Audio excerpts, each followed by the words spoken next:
Et mes paroles valent. Salut à tous, j'espère que vous allez bien. Le chairman pour vous servir. Les Guesnay m'appellent le chair, les Fimbi 500, mais les deux sont corrects anyway. Sarcel représente, Sect Abdoulaye c'est inné, là où les mamas disent tous fiston inteliminé. Bienvenue sur We Hustle, c'est toujours ton émission qui rassemble les motifs. Au fil des émissions, nous recevrons différentes personnalités qui viendront s'asseoir à ma table, nous parler de leurs échecs, mais surtout de leurs réussites. Alors Hugo, take a seat, non? Shérif Miyaounima. PDG, let's get it, s'il te plaît. We hustle, baby.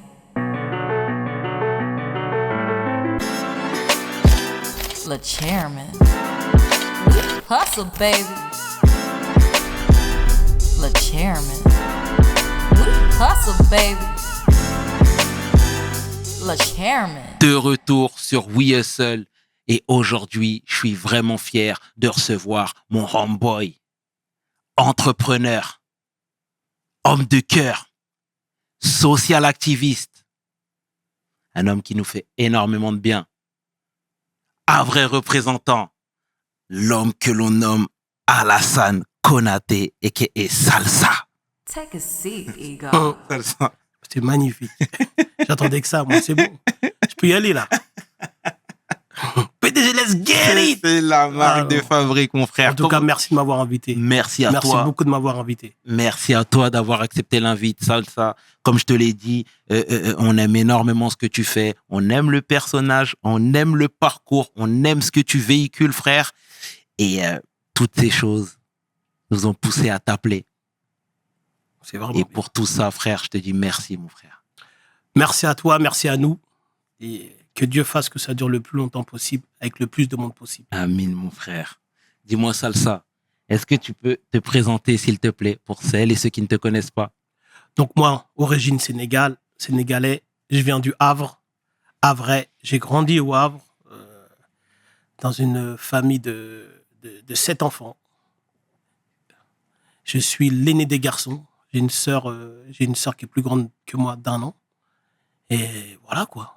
Une vie simple, quartier du Havre, Montgaillard, MG, passionné de musique, bousillé par la musique, toujours voir grand. J'ai toujours eu cette capacité à toujours vouloir grand, vouloir voir grand, pousser les gens autour de moi pour faire des choses. Ça, c'est depuis que je suis petit, je suis comme ça. C'est Mon âge, 46 aujourd'hui. Ça passe vite. C'est un état Je me d'esprit. suis arrêté à 27. Ça passe trop vite. Viens. Et comme ma mère dit, si ça passe vite, c'est qu'on est en bonne santé. Et ça, c'est le plus important. Elle a parfaitement raison, mon Ouais. frère. C'est bien. Salsa, alors, c'était quoi l'ambiance à la maison? Ambiance à la maison. Il y a la musique que t'écoutais déjà très tôt? T'as baigné dedans? Ouais. Ou c'est bah venu oui. après? Vas-y, dis-moi. Bah, en fait, comment ça s'est passé, c'est que c'est à l'africaine, hein, Ouais. tout simplement. Hein. Aîné des garçons, donc beaucoup de responsabilités. Moi,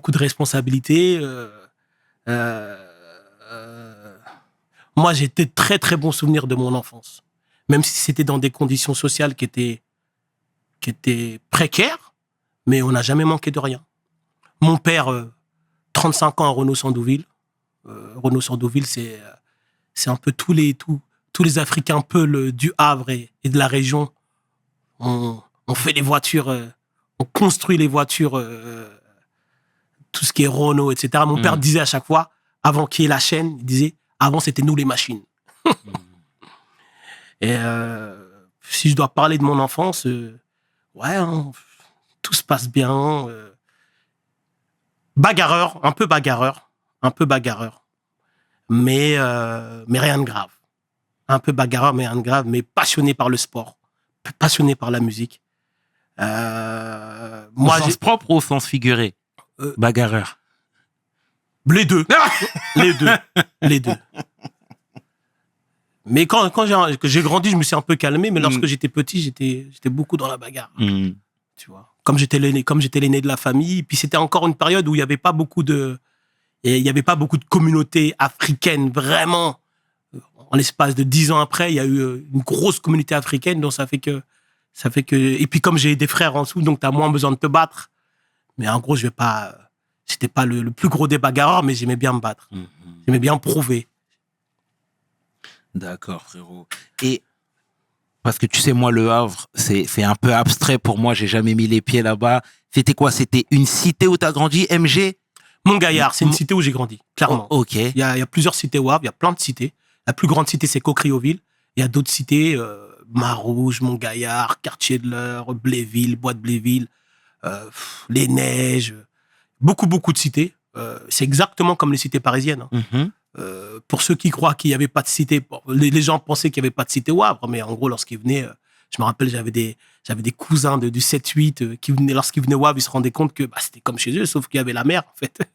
Mais clairement, aujourd'hui, quand je vois les banlieues parisiennes, c'est exactement la même chose. D'accord. Du coup, le papa travaillait à Renault, Ouais. comme tu l'as si Ouais, bien dit. ouais. La maman aussi? Son travail, c'était nous. Et c'est un taf, c'est même pas un taf à plein temps, c'est 2, 3, 4, 5 tafs à plein temps. Mhm. Donc la maman a toujours été là pour nous. Et voilà, tout simplement, voilà. Tu disais que vous étiez les premiers, si j'ai bien compris, mais au Havre, il y a une grosse communauté Peul. Il y a une très grosse communauté. Elle est C'est venue un peu comme après? Mantes-la-Jolie. Ouais, mais si tu remarques bien, en plus, c'est pas très loin, Ah, tout bah ça, non, là. non, Tu vois, tout Parce cet que- axe-là. Parce qu'à Mantes-la-Jolie, il y a aussi un Renault. Je pense, Ok. dans le 7-8, à Renault-Flin, en fait. Et je pense qu'ils se sont vite rendus compte, je sais pas, Renault, que la main-d'œuvre sénégalaise Peul, je pense que avait une résistance. Mhm. Et je pense aussi que c'est pour ça que c'était plus simple pas plus simple, parce qu'il y avait d'autres personnes, il y avait pas que des Peuls, mais je me suis vite rendu compte que la plupart de mes amis, sur 10 familles Peul, il y en avait, sur 10 papas Peul, il y en avait 7 qui bossaient à Renault, quoi. D'accord. Voilà. Ok. Ah, c'est marrant. Moi, je suis Peul, hein. Je suis un Peul aussi. Ah, ok, hein. ok. À moitié Peul. Ok, donc Peul, le Peul. Peul Djaranké. Jamais à moitié Ah, Peul. si. Le Peul prend le dessus. Non. Je peux pas te laisser dire ça. Le Peul prend le dessus. Mais Peul Djaranké. Bon, c'était la petite parenthèse, mon frérot. Et voilà, forcément, on va rebondir sur l'aspect musical. Tu disais que l'aîné des garçons aimait la musique. C'était quoi, toi, tes groupes fétiches, toi? Moi, Michael Jackson. Directement? Ah bah oui. Tu sais, moi, 82, 82, j'avais 5-6 ans. Ouais, j'avais 5 ans. Je crois que Thriller, c'est en 82. Donc, tu te rends compte où moi, je me mange les Michael Jackson. Moi, il n'y a pas encore de rap, moi. Le rap n'existe pas encore. 5, c'est jusqu'à 10, jusqu'à 12, 13 ans, le rap n'existe pas. Mais bousiller de musique. Bousiller de musique. Après, on écoutait ce qu'on pouvait, hein. Puis, il y avait beaucoup de musique africaine, Touré Kunda, Youssou N'Dour, etc. Mais en gros, c'était la musique américaine, Michael Jackson. Michael Jackson, il mettait tout le monde corda. Et voilà, là, tu disais que tu étais petit. Michael Jackson, c'est excellent. Et d'ailleurs, tout le monde a pris cette gifle, hein, moi qui suis plus petit que toi. Donc, en grandissant, forcément, il y avait toujours de la musique dans un coin de tête, etc. Mais c'est à quel moment que tu as décidé d'en pratiquer? J'étais bousillé de musique, mais c'est vrai que j'étais bousillé de sport aussi. J'étais dans le foot de ouf. J'étais dans le foot, même dans les sprints, tu vois. Moi, je voyais le 100 mètres, l'athlétisme. Je voyais mon gabarit, je me disais que moi, je peux faire le 100 mètres. Il y avait tous... Regarde pas le gabarit d'aujourd'hui, mais parce que j'ai vu, t'as fait un regard. Et en fait, moi, j'étais beaucoup dans le sport. J'étais beaucoup dans Carl Lewis, Ben Johnson, tu vois. Et ils représentaient beaucoup Et puis, c'est vrai qu'on se voyait à travers eux parce que il y avait pas beaucoup de représentation de Renois urbains, en fait. De Renois de l'urbanisme. Là, ce qu'on voyait des Renois, c'est des Renois d'Afrique. En l'occurrence, souvent, ils nous montraient des Renois, la fin dans le monde, etc., etc. Ouais. Donc, quand la culture américaine est arrivée, on s'est dit, ah, tu vois. Et c'est vrai que lorsqu'on voyait Carl Lewis, lorsqu'on voyait le Cosby Show, lorsqu'on voyait Prince de Bel-Air, on avait ce côté, ça nous représentait un peu ce qu'on vivait, même si on était africain. Mais c'est vrai que c'était du bitume, nous. Même si on était africain, on allait en vacances au bled les étés. Mais la réalité, c'est que on était sur le bitume français. Et en gros, lorsqu'on voyait ce qui se passait aux États-Unis, ça nous ressemblait plus. Mm-hmm. Même si à la maison, c'était culture africaine full. Hein. Mm-hmm. Clairement. Bien sûr. Et du coup, t'étais efficace dans cette discipline? Ah ouais, hein, j'avais du sprint. Hein. Ouais. Ah ouais, hein, je sprintais. Hein. Sérieux? Moi, j'étais un sprinter.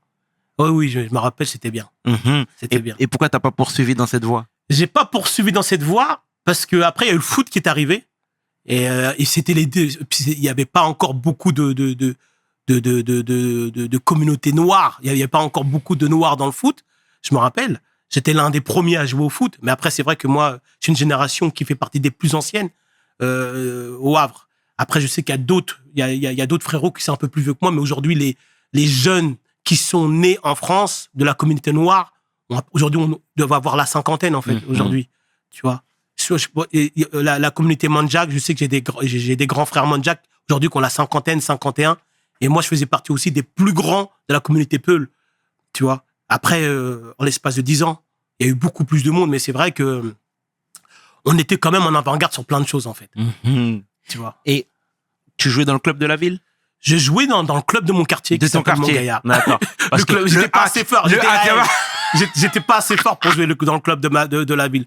Ça, j'ai donné ce flambeau-là à mon petit frère, Ouais. qui est né en 82, lui. D'accord. Et c'était lui le footeux de la famille. Ah, ok. Et lui, il était vraiment plus chaud que moi. Magnifique. Et il jouait avec nous, en fait. C'est-à-dire que lui, il jouait avec nous, donc c'est-à-dire que son level, il était déjà très haut parce qu'il jouait avec nous. Et c'est vrai que lui, il avait... aujourd'hui, le foot, c'était plus son truc que moi. D'accord. Donc moi, ce qui s'est passé, moi, clairement, c'est que à un moment, je faisais du foot jusqu'à 16, 17, et je me suis rendu compte que j'allais pas faire une carrière, même si mon père était derrière moi, il poussait. Il pensait vraiment que j'étais un très, très bon joueur. Moi, je me rendais compte que je jouais bien, mais pas... Et après, il y a le rap qui est arrivé. La R&B, le rap qui est arrivé. Donc, moi, j'aime bien resituer les périodes. Tu disais que tu avais 15-16 ans à peu près. Même 92, 93, le rap commence à arriver. Rap R&B, attention. R&B, bah oui, t'avais Boyz II Men, ces trucs-là. Joe Desi.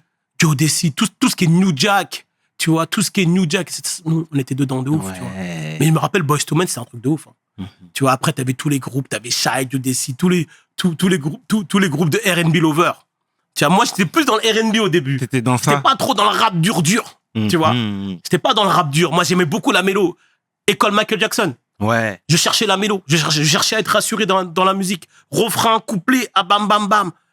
Ah, j'étais ça. Moi, j'étais beaucoup dans la mélodie. T'as commencé à écrire à ce moment-là? Là, j'étais dans un truc où j'écoutais beaucoup de musique. Je faisais pas de R&B. Hein.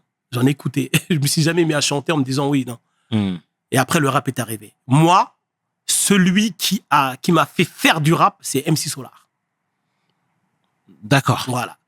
Que lorsque j'ai vu MC Solar, en gros, il était, pour moi, c'était l'entre-deux parfait entre la R&B et un rap qui était pas trop hardcore. Je me rappelle encore que lorsque je montrais à mon père, je dis papa, je vais faire du rap, je lui montrais Bouche de la de Solar. Et je voulais pas lui montrer NTM. Parce que s'il aurait vu NTM, il aurait dit tu vas pas faire ça.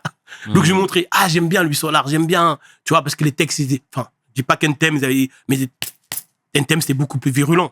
C'était ça, c'est du rap hardcore, tandis que Solar, c'était pas du rap hardcore. En gros.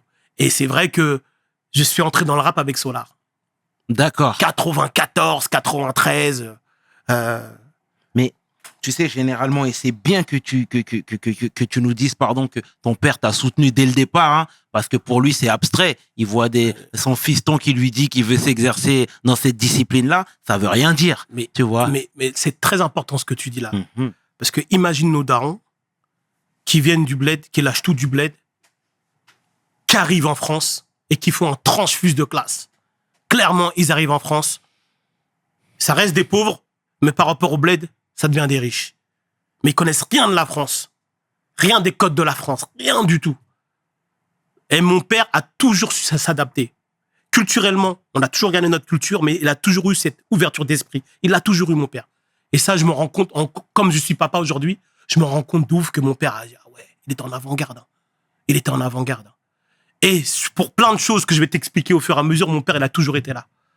Et mon père, il disait, moi, j'ai pas plus que mes enfants, en fait. C'est-à-dire que mon père, à chaque fois, il disait, moi, j'ai pas mieux que mes enfants. Je me rappelle, à chaque fois, il disait ça, parce qu'il faisait beaucoup de choses pour nous. On pouvait avoir. C'est-à-dire que moi, moi, mon père, il était là, quand ça allait pas. C'est à l'africaine, hein. Faut pas se le cacher. Mais quand ça allait, il nous mettait bien. Beaucoup de considération. Mon père m'a donné beaucoup de considération aujourd'hui. Si je peux me permettre d'être aussi, de pas avoir peur, de faire les choses, c'est en grosse partie grâce à ma mère et mon père qui m'ont donné beaucoup de considération. Et mon père m'a dit une chose un jour qui est très important. Il m'a dit, écoute, tant que tu as la carte d'identité française, tant que tu as le passeport français, tu peux faire tout ce que tu veux. Imagine un père qui dit ça quand tu as 14-15 ans. Tout se débloque. Le plus important, c'est d'avoir les papiers. Ils se rendaient bien compte. Et je sais que à 17 ans, j'ai été à Barcelone. Tu te rappelles les JO 92 avec la Dream Team, Jordan, etc. Et moi, j'avais un oncle à Barcelone, mais qui vendait des trucs sur les plages, en fait. Qui était même clandé, en fait, tu vois. Il vendait des trucs sur les plages. Il m'a dit, écoute, tu vas aller là-bas. J'étais en 3e. Je passais en 2e. Il m'a dit, écoute, tu vas aller là-bas en vacances. Je suis parti là-bas. Et je me suis retrouvé dans un appartement où il y avait que des jeunes. Que des jeunes qui venaient d'Afrique, du Sénégal. Et puis qui hustle, quoi, tu vois. Qui pouvaient vendre, qui vendaient, qui faisaient de la vente à la sauvette, etc. Comme on peut voir à Paris avec, tu vois. Et moi, j'étais là, le petit français, et je les regardais faire. Et quand je les voyais, je voulais être eux. Et eux, en plus, ils disaient, mais lui, il se rend pas compte de la chance qu'il a, lui. Il a le passeport, il a la carte d'identité. Moi, j'étais un petit bourgeois par rapport à eux. Tu vois, j'étais dans une autre classe. Mais quand je les voyais, je voulais être eux. Et j'ai appris beaucoup de choses à ce moment-là, en fait. Et mon père, stratégiquement, a fait exprès de m'amener là-bas pour dire, écoute, les papiers, le plus important, c'est les papiers. Rends-toi compte, t'as les papiers, te ferme jamais les portes, en fait. Donc, quand on arrive là, tu t'en fous de tout ce qui est thune, tout ce qui c'est pas possible, tout ce qui est impossible. Tu t'en fous de tout ça, en fait. Tu dis, hey, j'ai la carte d'identité française, mon père me back up pour tout ça, fonce. Et ça, vraiment, c'est très important, en fait. Parce que c'est vrai qu'aujourd'hui, on parle beaucoup de motivation, considération, de volonté, mais il y a les volontés et les possibilités. Moi, je sais qu'aujourd'hui, je connais beaucoup de gens qui ont beaucoup de volonté, mais qui n'ont pas eu d'opportunité. Donc, ce qu'on vend aujourd'hui, oui, du coaching, il faut vouloir, il faut... Ouais, attention. Moi, j'ai vu des gens super déterminés, malheureusement, qui manquaient de possibilités. Et qui pouvaient faire des choses grandioses, et malheureusement, ils n'ont pas fait des trucs de ouf. Donc, c'est pas que la motivation, c'est pas que la volonté. Parce que c'est à la mode de dire en ce moment, ouais, il faut avoir de la volonté, mais c'est pas si simple, en fait. Il y a l'environnement. Il y a l'environnement aujourd'hui. On choisit pas son environnement. On choisit pas son environnement. On est dans un contexte. Moi, je me rends compte, hein. Je traînais avec des amis. Moi, je me rendais compte que j'avais papa, maman, 19h. Si je rentrais pas à la maison, je me faisais tuer. Et ça, j'en voulais à mes parents quand je devais rentrer à 19h et mes potos pouvaient être dehors jusqu'à je sais pas quelle heure. J'en voulais à mes parents. Mais aujourd'hui, je me rends compte que, mais c'est incroyable, en fait. Et je me rappelle mes potes, en fait, quand ils voyaient ça. Bah, peut-être qu'ils se disaient, bah, ils auraient aussi peut-être voulu avoir ça. C'est toutes ces choses-là aujourd'hui qui sont super importantes. Le cadre. Et j'ai eu la chance d'avoir un cadre. Oui, j'étais dans un contexte de quartier. Oui, c'était compliqué. Oui, c'était dur. Mais je me suis vite rendu compte que j'avais de la chance quand même. Tu vois? Magnifique de leur rendre hommage. J'ai fait un peu de digression, excuse-moi. T'as été parfait. C'est magnifique déjà le bel hommage que tu rends à tes parents et ils apprécieront à coup sûr. Et c'est bien même de recentrer le débat directement et de te rendre compte de la chance que tu as eue. Parce que tu sais, c'est des paramètres que parfois on occulte. Tu vois? Et ça peut te sauver, ça. Et ça te sauve même. Ça te sauve, mais regarde. Nos parents, ils arrivent, ils savent ni lire ni écrire. Ma mère, elle sait ni lire ni écrire. Mon père, elle sait ni lire ni écrire. Il n'est pas instruit, mais il t'apprend la vie. Ils arrivent dans un contexte bienveillant de face, mais hostile de fond. C'est-à-dire que lorsqu'on parle de racisme aujourd'hui, on le voit de front. Mais avant, venez. Mais derrière, c'était dur. Moi, aujourd'hui, mon père, ce qu'il a vécu lorsqu'il bossait à Renault, lorsqu'il m'explique les brimades, il a dû patienter. Mais nous, en 2 secondes, on pète un plomb, on crie, on tabasse. On n'a même pas leur patience. Eux, ils étaient en mission, les parents. Ils avaient une pression énorme. Tu te rappelles pas les lettres? Il n'y avait pas encore... C'est les lettres du bled. Les lettres, j'écrivais des lettres pour mon père. Et je lisais les lettres. Et je voyais ce qui se passait. Je voyais la pression qu'il avait. Qu'il nous voyait ici, on était là. On avait un contexte social qui était bien, malgré tout, parce qu'on avait tout ce qu'on voulait. Et à côté de ça, il y avait le bled qui disait hey, t'es parti, envoie ça. On a besoin de ça. Tu te rends compte la culpabilité? Parce que c'est une notion de culpabilité. Le père est là en mission, a une famille. Nous, on est là, on a à peu près ce qu'on veut. Et à côté, t'as le bled qui dit envoie-moi ça. Et tu dois jongler. Moi, aujourd'hui, avec l'argent qu'a eu mon père, tout ce qu'il a réussi à faire, je me dis, ça, c'est une aumône, ça. Moi, je donne 1 euro à ma mère, c'est comme si on me donnait 10 000 euros. C'est très bien. Mais je parle beaucoup du papa. Non, mais t'as raison. Mais les mamans, ça, c'est notre histoire. On fera un autre rehearsal pour parler des mamans. Parce que la mère... Magnifique, en tout cas. Franchement, c'est beau tout ce que tu viens de dire. Et tu sais, pour poursuivre ce que je te disais tout à l'heure, c'est il a fait ton backup, il a été même ton backup, ton père, mais le rap, c'est abstrait. Et l'école dans tout ça. L'école. L'école, c'est important. Je fais un gros bisou à ma sœur, à ma grande sœur, en fait, qui a 1 an de plus que moi. Et lorsqu'on parle de volonté et de possibilités, elle a volonté à taper les murs, à casser les murs. Et elle, à l'école, on la voyait toujours avec des bouquins. Donc moi, j'étais l'aîné des garçons. Ouais, l'école, c'était un peu relou. Mais je devais garder la posture de l'aîné des garçons. Tu sais qu'à l'africaine, quand t'es l'aîné des garçons, t'es presque l'aîné. Tu vois, c'est un peu injuste. Mais bon. Et donc, il fallait que je garde une posture de je travaille bien à l'école. Donc en plus, je pouvais pas décevoir mes parents. J'étais pas un rapide. J'avais pas des notes incroyables. Mais je me débrouillais. Je me débrouillais assez pour pas décevoir mes parents. Dès que j'ai le bac, mon père est super content. Tu connais chez nous le bac, comment c'est important. Aujourd'hui, moi, le bac aujourd'hui pour mes parents, c'est comme si mon fils aujourd'hui il soulevait un diplôme en ingénierie, bac plus astronomie. C'est un truc de ouf. Mon père est fier de moi. Et moi, j'étais dans le truc du rap. Et à chaque fois, je dis, papa, je vais faire du rap. Et ce qu'il faut que tu comprennes, c'est que nous, on est une communauté Peul. Et la musique, en fait, c'est des castes, en fait. C'est-à-dire que moi, je suis pas un gaoul. Je suis pas quelqu'un qui fait de la musique, en fait. Je suis de notre caste. Donc, t'as pas le droit, normalement, de faire de la musique. Mon père, il s'en fout.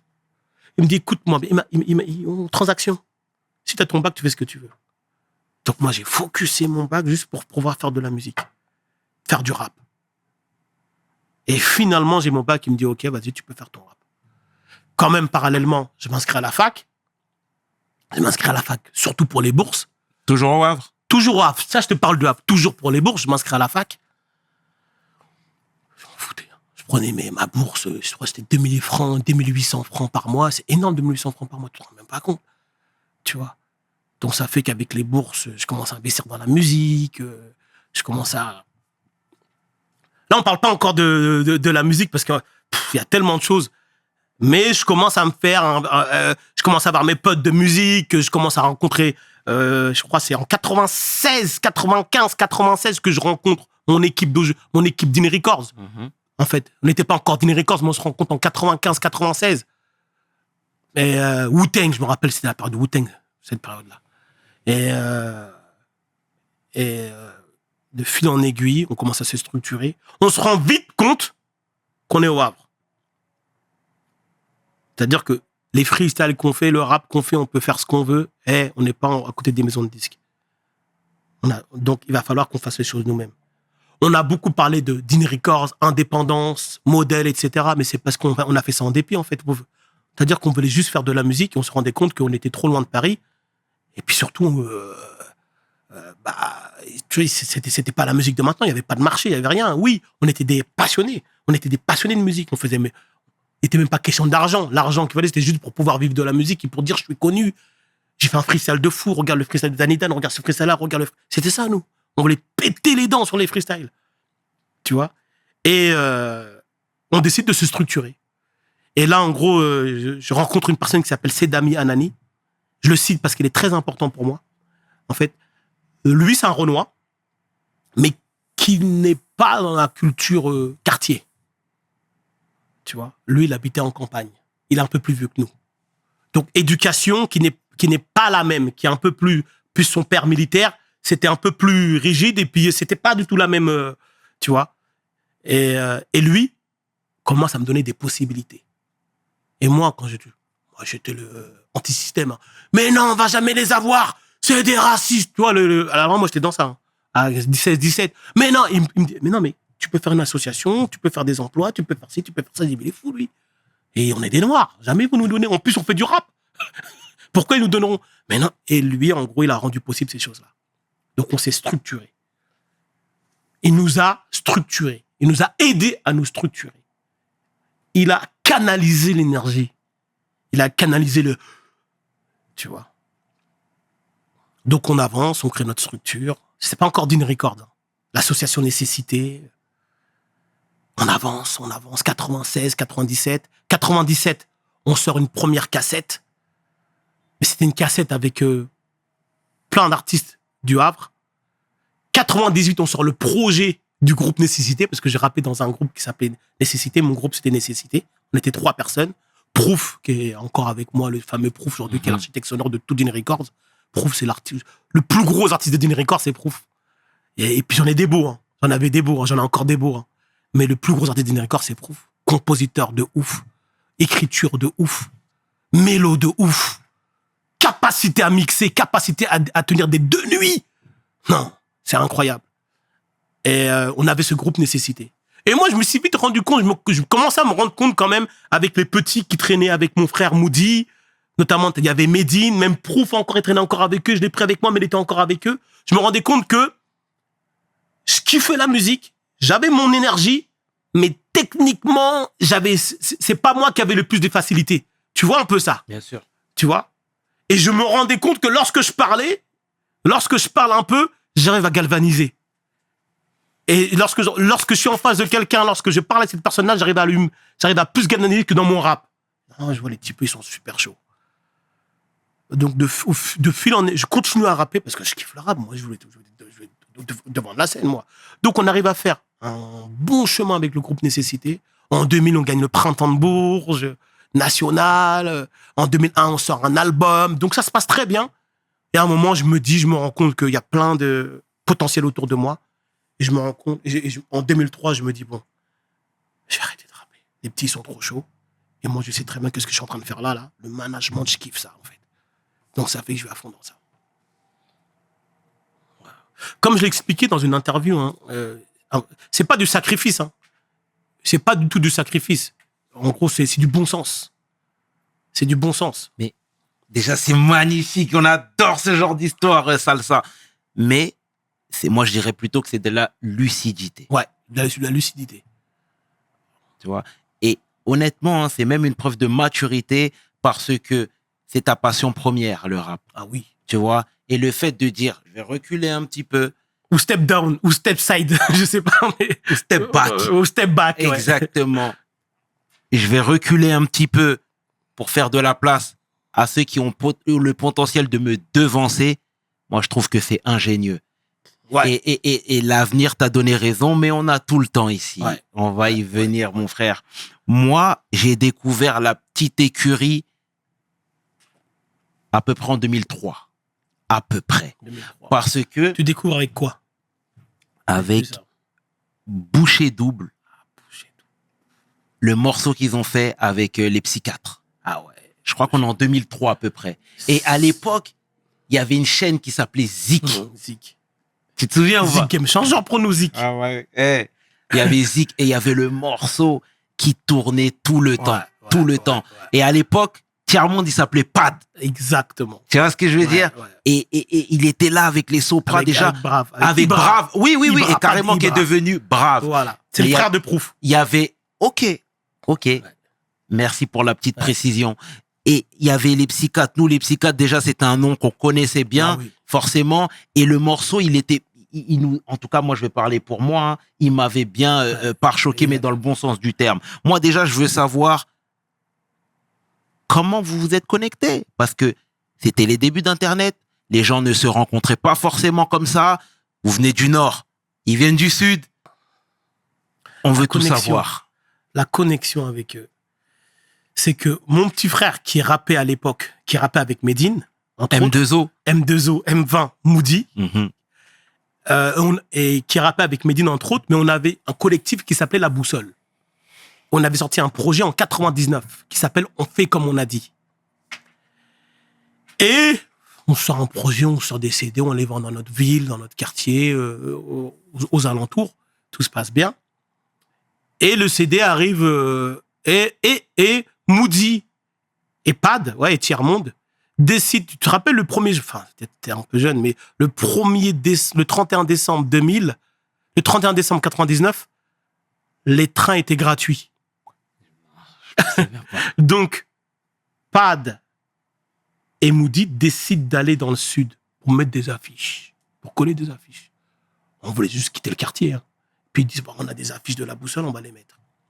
Donc ils vont jusque Marseille-Saint-Charles, ils mettent des affiches un peu partout. ils se rendent compte qu'on va dormir où? Et là, ils rencontrent Mathéo. Mathéo les croise. Salut les gars, comment allez-vous? Ah, j'aime bien la démarche. Ah, nous ici, on a un collectif. Bam bam. Ouais, moi je bosse avec Soprano, nanana. Mais c'était pas encore le Mathéo de maintenant, c'était pas encore le Mathéo de Streetsky, c'était juste le Mathéo en 99, qui était, je pense, c'était encore à Foot Locker, mais qui était toujours dans cette dynamique de on kiffe la culture américaine, et puis ils voient des mecs du Havre qui viennent, qui mettent des affiches, qui savent pas dormir, et leur disent hey, venez dormir chez moi. Ok. Ils connaissaient pas, venez dormir chez moi. Puis c'est un petit chez lui, hein. Et c'est comme ça qu'on s'est connecté avec Mathéo.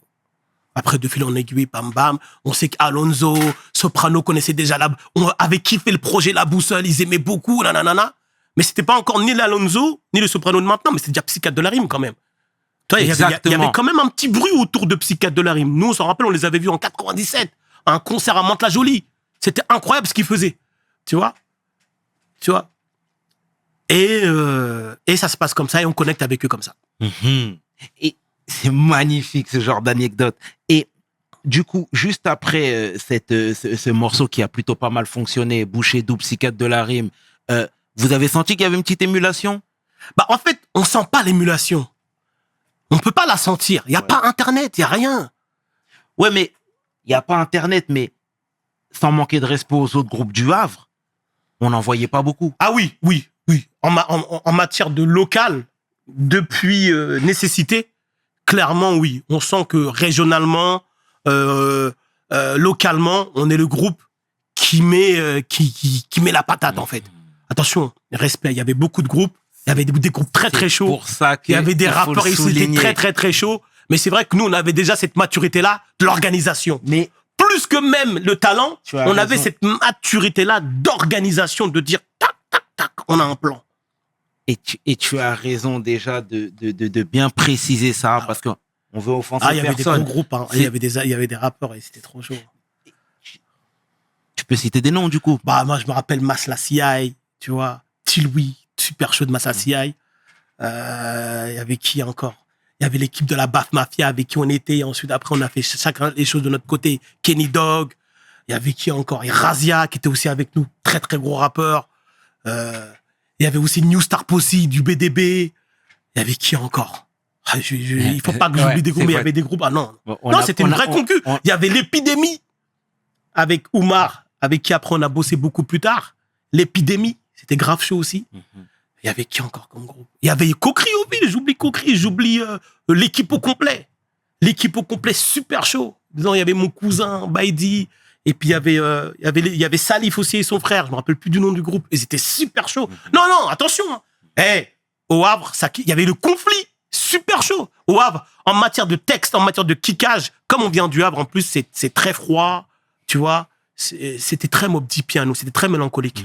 Nos rap étaient très mélancoliques. Il y a un port. On était à QB, nous. Ouais. Mais par contre, t'avais la mélancolie et le texte français.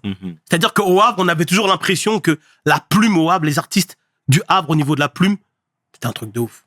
Après, peut-être que toutes les villes se disent ça. Après, nous, mais c'est vrai que l'écriture, je pense qu'au sein des groupes du Havre en ce temps-là, après, je pense que dans le rap global aussi, c'était ça. Mais je pense que si tu prends la moyenne, l'écriture dans le rap du Havre, c'était super chaud. On avait une très bonne moyenne. Si on faisait une moyenne, au Havre, on était à 17. Tu vois ce que je veux dire? Totalement. C'est très bien. Et tu sais, même pour avoir vu quelques interviews des gens qui ont gravité autour de vous, ou même du public, ils disaient à quel point vous étiez des tueurs sur scène. Ah oui. Parce que il y avait des chorégraphies limites. Oui. Tu vois, moi-même, j'ai vu quelques clichés où vous étiez en train de répéter dans des MJC devant un miroir, etc. Tu vois, tout était très déjà... Non, on s'y croyait. Ah ouais, pour nous, on était des pros. Hein. Tu dis qu'on n'est pas pros, viens répéter avec nous, tu vas voir si on n'est pas des pros. Non, on était dingues. Hein. Les répètes qu'on faisait, c'était des répètes militaires. Hein. Quand je repense, je me dis, on était dingues. Aujourd'hui, avec du recul, je dis, mais c'était obligé qu'on allait faire quelque chose. On était dingues, on était déterminés. On était vraiment déterminés. On s'y croyait. On avait un cadre, on s'y tenait. C'était important. C'était pas juste de la musique. Non, c'était important. C'était pas juste non, c'était important. Encore une fois. Et pour ce qui est de la scène, pour la petite histoire, pour ce qui est de la scène, c'est que nous, le groupe Nécessité, on a eu la chance d'intégrer un spectacle qui s'appelait Le Festin où s'ouvrent les cœurs. C'était en 96-97. C'était une troupe de danseurs, plus des rappeurs qui faisaient une pièce de théâtre un peu urbaine. T'avais les danseurs, t'avais Storm en ce temps-là, mais Storm, c'était un grand danseur allemand qui avait avec une troupe, je me rappelle plus du nom. Et t'avais une rappeuse qui s'appelait Bams. Bams, ouais. Voilà. Ouais. C'était une tueuse. Et t'avais aussi David Bordet. Mais elle venait pas du Havre, Bams. Elle venait pas du Havre, mais c'est-à-dire qu'ils avaient appelé, en fait, c'était pas des gens du Havre, en fait. Ok. En fait, ils avaient décidé de faire, le metteur en scène avait décidé de faire une pièce de théâtre autour des cultures rap, qui était de la danse et le rap. Et en fait, ils ont fait appel à Bams, qui venait pas du Havre, qui venait de, je sais pas de quel département, mais de Paname. Et ils ont fait aussi appel à David Bordet pour la musique. David Bordet, c'était Mafia Underground. C'était un compo de la Mafia Underground. Il traînait avec Biwax, etc. Ils étaient super chauds en ce temps-là. Oh là là, flow incroyable quand on voulait être eux. Et eux, en fait, font le spectacle. Et ils décident, le metteur en scène décide de mettre des groupes du Havre, en fait. Ils disent, il faut quand même des Havrais. Donc nous, on passait juste à la fin, en fait, à un moment, quand t'as le truc final, on passait juste pendant 2-3 minutes. Mais il fallait qu'on soit tout le temps là, on répète. Fallait qu'on soit tout le temps là, répète. On passait 2 minutes, mais il fallait qu'on soit tout le temps là, on répète. On a beaucoup appris. La mise en scène, l'occupation de l'espace, la scène, les enjeux de la scène, ce qu'il faut faire, ce qu'il ne faut pas faire, le plan de feu, le filage. C'est là où on a appris tout ça. Donc, nous, déterminés sur scène, ça va être comme en studio. Et même, encore, il faut que ça soit encore mieux. Donc, on décide de prendre la façon de bosser comme eux, en fait. On va mettre des costumes, mais il faut pas que ça soit il faut pas que ça fasse batture. Il faut que ça soit stylé. On va mettre des costumes, on va faire des chorégraphies, mais il faut pas que ça fasse bouffon. Et je pense qu'on a réussi à le faire. Grâce à ça, on a gagné le Printemps de Bourges. Et à chaque fois, on essayait d'être... Il y avait la brigade, excuse-moi, j'ai oublié la brigade. Scène Soupa Crew, 2 balles de nègre, la brigade psychale de la rime, c'était trop chaud sur scène. Il fallait qu'on fasse partie d'eux. Comment ça? Pas parce qu'on vient de Provence, et quand tu viens de Provence, tu veux monter 4 fois plus que t'es chaud. Ah bon, tu crois que je viens de Provence, c'est la campagne. Viens chez moi, tu vas voir si c'est la campagne. C'était ça, mais tu veux complexe. Je veux dire. Et c'est grâce à ça qu'on est super chaud sur scène. Par contre, oui, on a une façon de taffer professionnelle. Filage, bam, bam, on se prend la tête, plan de feu, bim, bim. La lumière, les suivis. Ah non, on se casse la tête. Hein. Vraiment, on se casse la tête. C'est qualitatif parce qu'on fait tout pour que ce soit qualitatif. Hein. C'est pas de la chance. Merci déjà pour ces précisions, Salsa. Toi, là, t'étais le capot déjà dedans? Quand même. Oui. Parce que c'est pourquoi c'est naturel. Non, parce que j'étais le plus vieux. J'étais le plus vieux. Ouais, mais ça fait pas jurisprudence. C'est vrai. Ouais, mais enfin, j'étais le plus vieux et j'avais ce côté responsable. Et vous voyez que j'avais... je devenais... Oui, clairement, j'étais le capot et je me rendais compte et puis il me le rendait en plus. Donc c'est pour ça qu'à un moment, c'était plus simple pour moi de me dire, écoute, je suis pas rappeur, mais je suis quand même capot. Et capot de rappeur comme ça, elle est belle quand même. Donc c'est pour ça qu'à un moment, je me suis mis sur le côté et j'ai assumé le capot à plein temps, comme on dit. Je prenais des responsabilités. Dès qu'il fallait quelque chose, je le faisais, j'allais le chercher. Dès qu'il fallait de l'argent, j'allais chercher l'argent. Voilà. C'est-à-dire, clairement, je me positionnais. Mais t'assumais ce statut. J'assumais. Mais c'est-à-dire qu'on n'en parlait même pas. C'était logique, en fait. En fait, Moody rappe avec Medine. Je suis le grand frère de Moody. Je suis dans le rap avant eux. Proof traînait avec Moody. Mais Proof a à peu près mon âge. Tu vois, il a 1 an de moins. Mais comme il traînait avec mon petit frère, t'as à peu près mon âge, mais ça veut dire que je suis un peu plus grand, je suis un peu plus vieux que toi. Totalement. 1 an, c'est énorme. Ah, maintenant, 1 an, c'est rien, mais en ce temps-là, 1 an, c'était énorme. Donc, ce qui se passe, en fait, c'est que oui, naturellement, je prends le lead, naturellement. Et j'étais comme ça depuis que j'étais petit, ma mère me le dit, je me rappelle encore de souvenirs où, dès qu'il y a un truc qui m'allait pas... C'est-à-dire que moi, je suis un très bon suiveur. Parce que les gens, souvent, ils utilisent le mot suiveur de façon pas péjorative. Les meilleurs leaders, c'est des gens qui suivent très bien, d'abord. Qui suivent très bien, mais quand ils se rendent compte que ça va pas, ils décident de partir. Ils décident de casser. Et c'est ça, en fait, un leader. Et Reda, c'est un suiveur? Reda Gassem, lui, il était plus vieux que moi. Si tu parles de lui. Bien sûr, on parle du même, exactement. Reda Gassem, c'est un animateur. Ok. Plus vieux que moi. et qui m'a, lui, il a été aussi très important pour moi parce qu'il a réussi à nous donner une salle d'animation, une pièce dans une salle d'animation en 98. Et justement, c'était la transition. Et après, on va parler de Brice. C'est pour ça. Mais c'est très bien ce que tu dis, Ah, d'ailleurs. tu snipes, là. Il m'a dit Brice, Reda. Reda, putain. Reda, attention, hein. Reda, ça veut dire que t'as digué. Hein. Ouais. Parce que lui, il est pas dans la musique du tout. Bien sûr. Ouais. Non, du tout. Mais en fait, si tu veux, et c'est pour ça que je t'ai dit que c'était une petite transition dans la mesure où t'étais un capot et t'allais chercher des aides. C'est toi qui te mettais devant, c'est toi qui avais les contacts. Et en fait, ce statut-là, il faut l'assumer. Tu vois, parce par que exemple, il Reda. suffit pas de lever le petit doigt en disant c'est moi le chef. Mais non. Tu vois ce que je veux dire? Ça n'existe pas, ça. Je me fais soulever en 2 secondes. Je suis pas le plus fort. Hein. Je suis pas le plus fort physiquement. Hein. Ça n'existe pas, ça. Nulle part, ça existe, ça. Ah, tu veux t'imposer en tant que chef? Va falloir que tu fasses 10 guerres. Soit tu deviens chef naturellement parce que tu t'as fait les guerres en amont. Mais si demain tu veux dire c'est moi le chef, tu vas avoir des guerres de territoire. C'est normal. Absolument, mon frère. Non. Et tu disais, je t'ai coupé. Reda, tu vois, lorsque je te parle de... À un moment, il fallait financer, chercher de l'argent. Reda, par exemple, c'était un directeur de structure et il m'avait pris en emploi jeune, en fait, pour que je puisse bosser à la ville du Havre. Mais parallèlement, en fait, je faisais ma musique. Et il m'avait mis à disposition un studio au Mont-Gaillard, en fait, juste à 300 mètres de chez moi. C'était une petite cabine. On a réussi à rester 10, 12, 13 ans là, dedans. Tous nos albums jusqu'en 2013, c'était là-bas. C'est incroyable. Et en plus, il y avait une salle de danse en bas avec des grands miroirs. On pouvait répéter. Grand remerciement, grosse dédicace à Reda. Et t'as bien fait d'en parler parce que je l'aurais oublié. Et c'est super important. Et deuxième chose, c'est que Reda, à un moment, il fallait de l'argent. Et Reda, il avait un poste. Il était directeur. Pour nous, c'était un truc de ouf. Tu vois, Reda, il me faut 10 000 balles pour faire ci, pour faire ça. Il avait fait un prêt pour moi que je remboursais. Tu te rends compte? Il avait fait un prêt comme ça parce qu'il voyait, puis il voyait que j'étais déterminé dans le monde. Mais il y avait rien encore. Hein. Sauf que ça se construisait. On était, waouh, il n'y avait pas Internet. Et c'était pas le marché de la musique tout de suite. C'était juste, c'est même pas je crois en ton projet. C'est je crois en toi plus que ton projet même. Tu vois? Et il m'a aidé. La dette, elle a été soldée tranquillement. Tu vois? Et tu vois, là, c'est quelqu'un, encore une fois, qui était dans ma vie, qui m'a aidé. Lorsque les gens disent, ouais, moi, je me fais tout seul, c'est pas vrai. T'as besoin d'aide. Mais il faut être aidable. Moi, quand je vois aujourd'hui des jeunes, je cours pour les aider. Parce que je sais qu'à un moment, ça va me revenir. Je sème. Parce que lui, mais que je l'aide ou je l'aide pas, il va avoir son truc. Vaut mieux que je l'aide pour être sur la photo. Comme ça, je serai sur la photo parce que lui, il va faire son truc. Tu vois? Après, tu peux pas aider tout le monde. Mais je vois des profils tous les jours ou des gens qui demandent de l'aide. Mais à un moment, en vérité, c'est une posture de... Ouais, moi, je demande pas d'aide, arrête de mentir. On a tous demandé, est-ce que tu peux m'aider? Est-ce que tu fais ça? Est-ce que tu fais ça? Et je demande pas d'aide, ça n'existe pas. Je veux dire.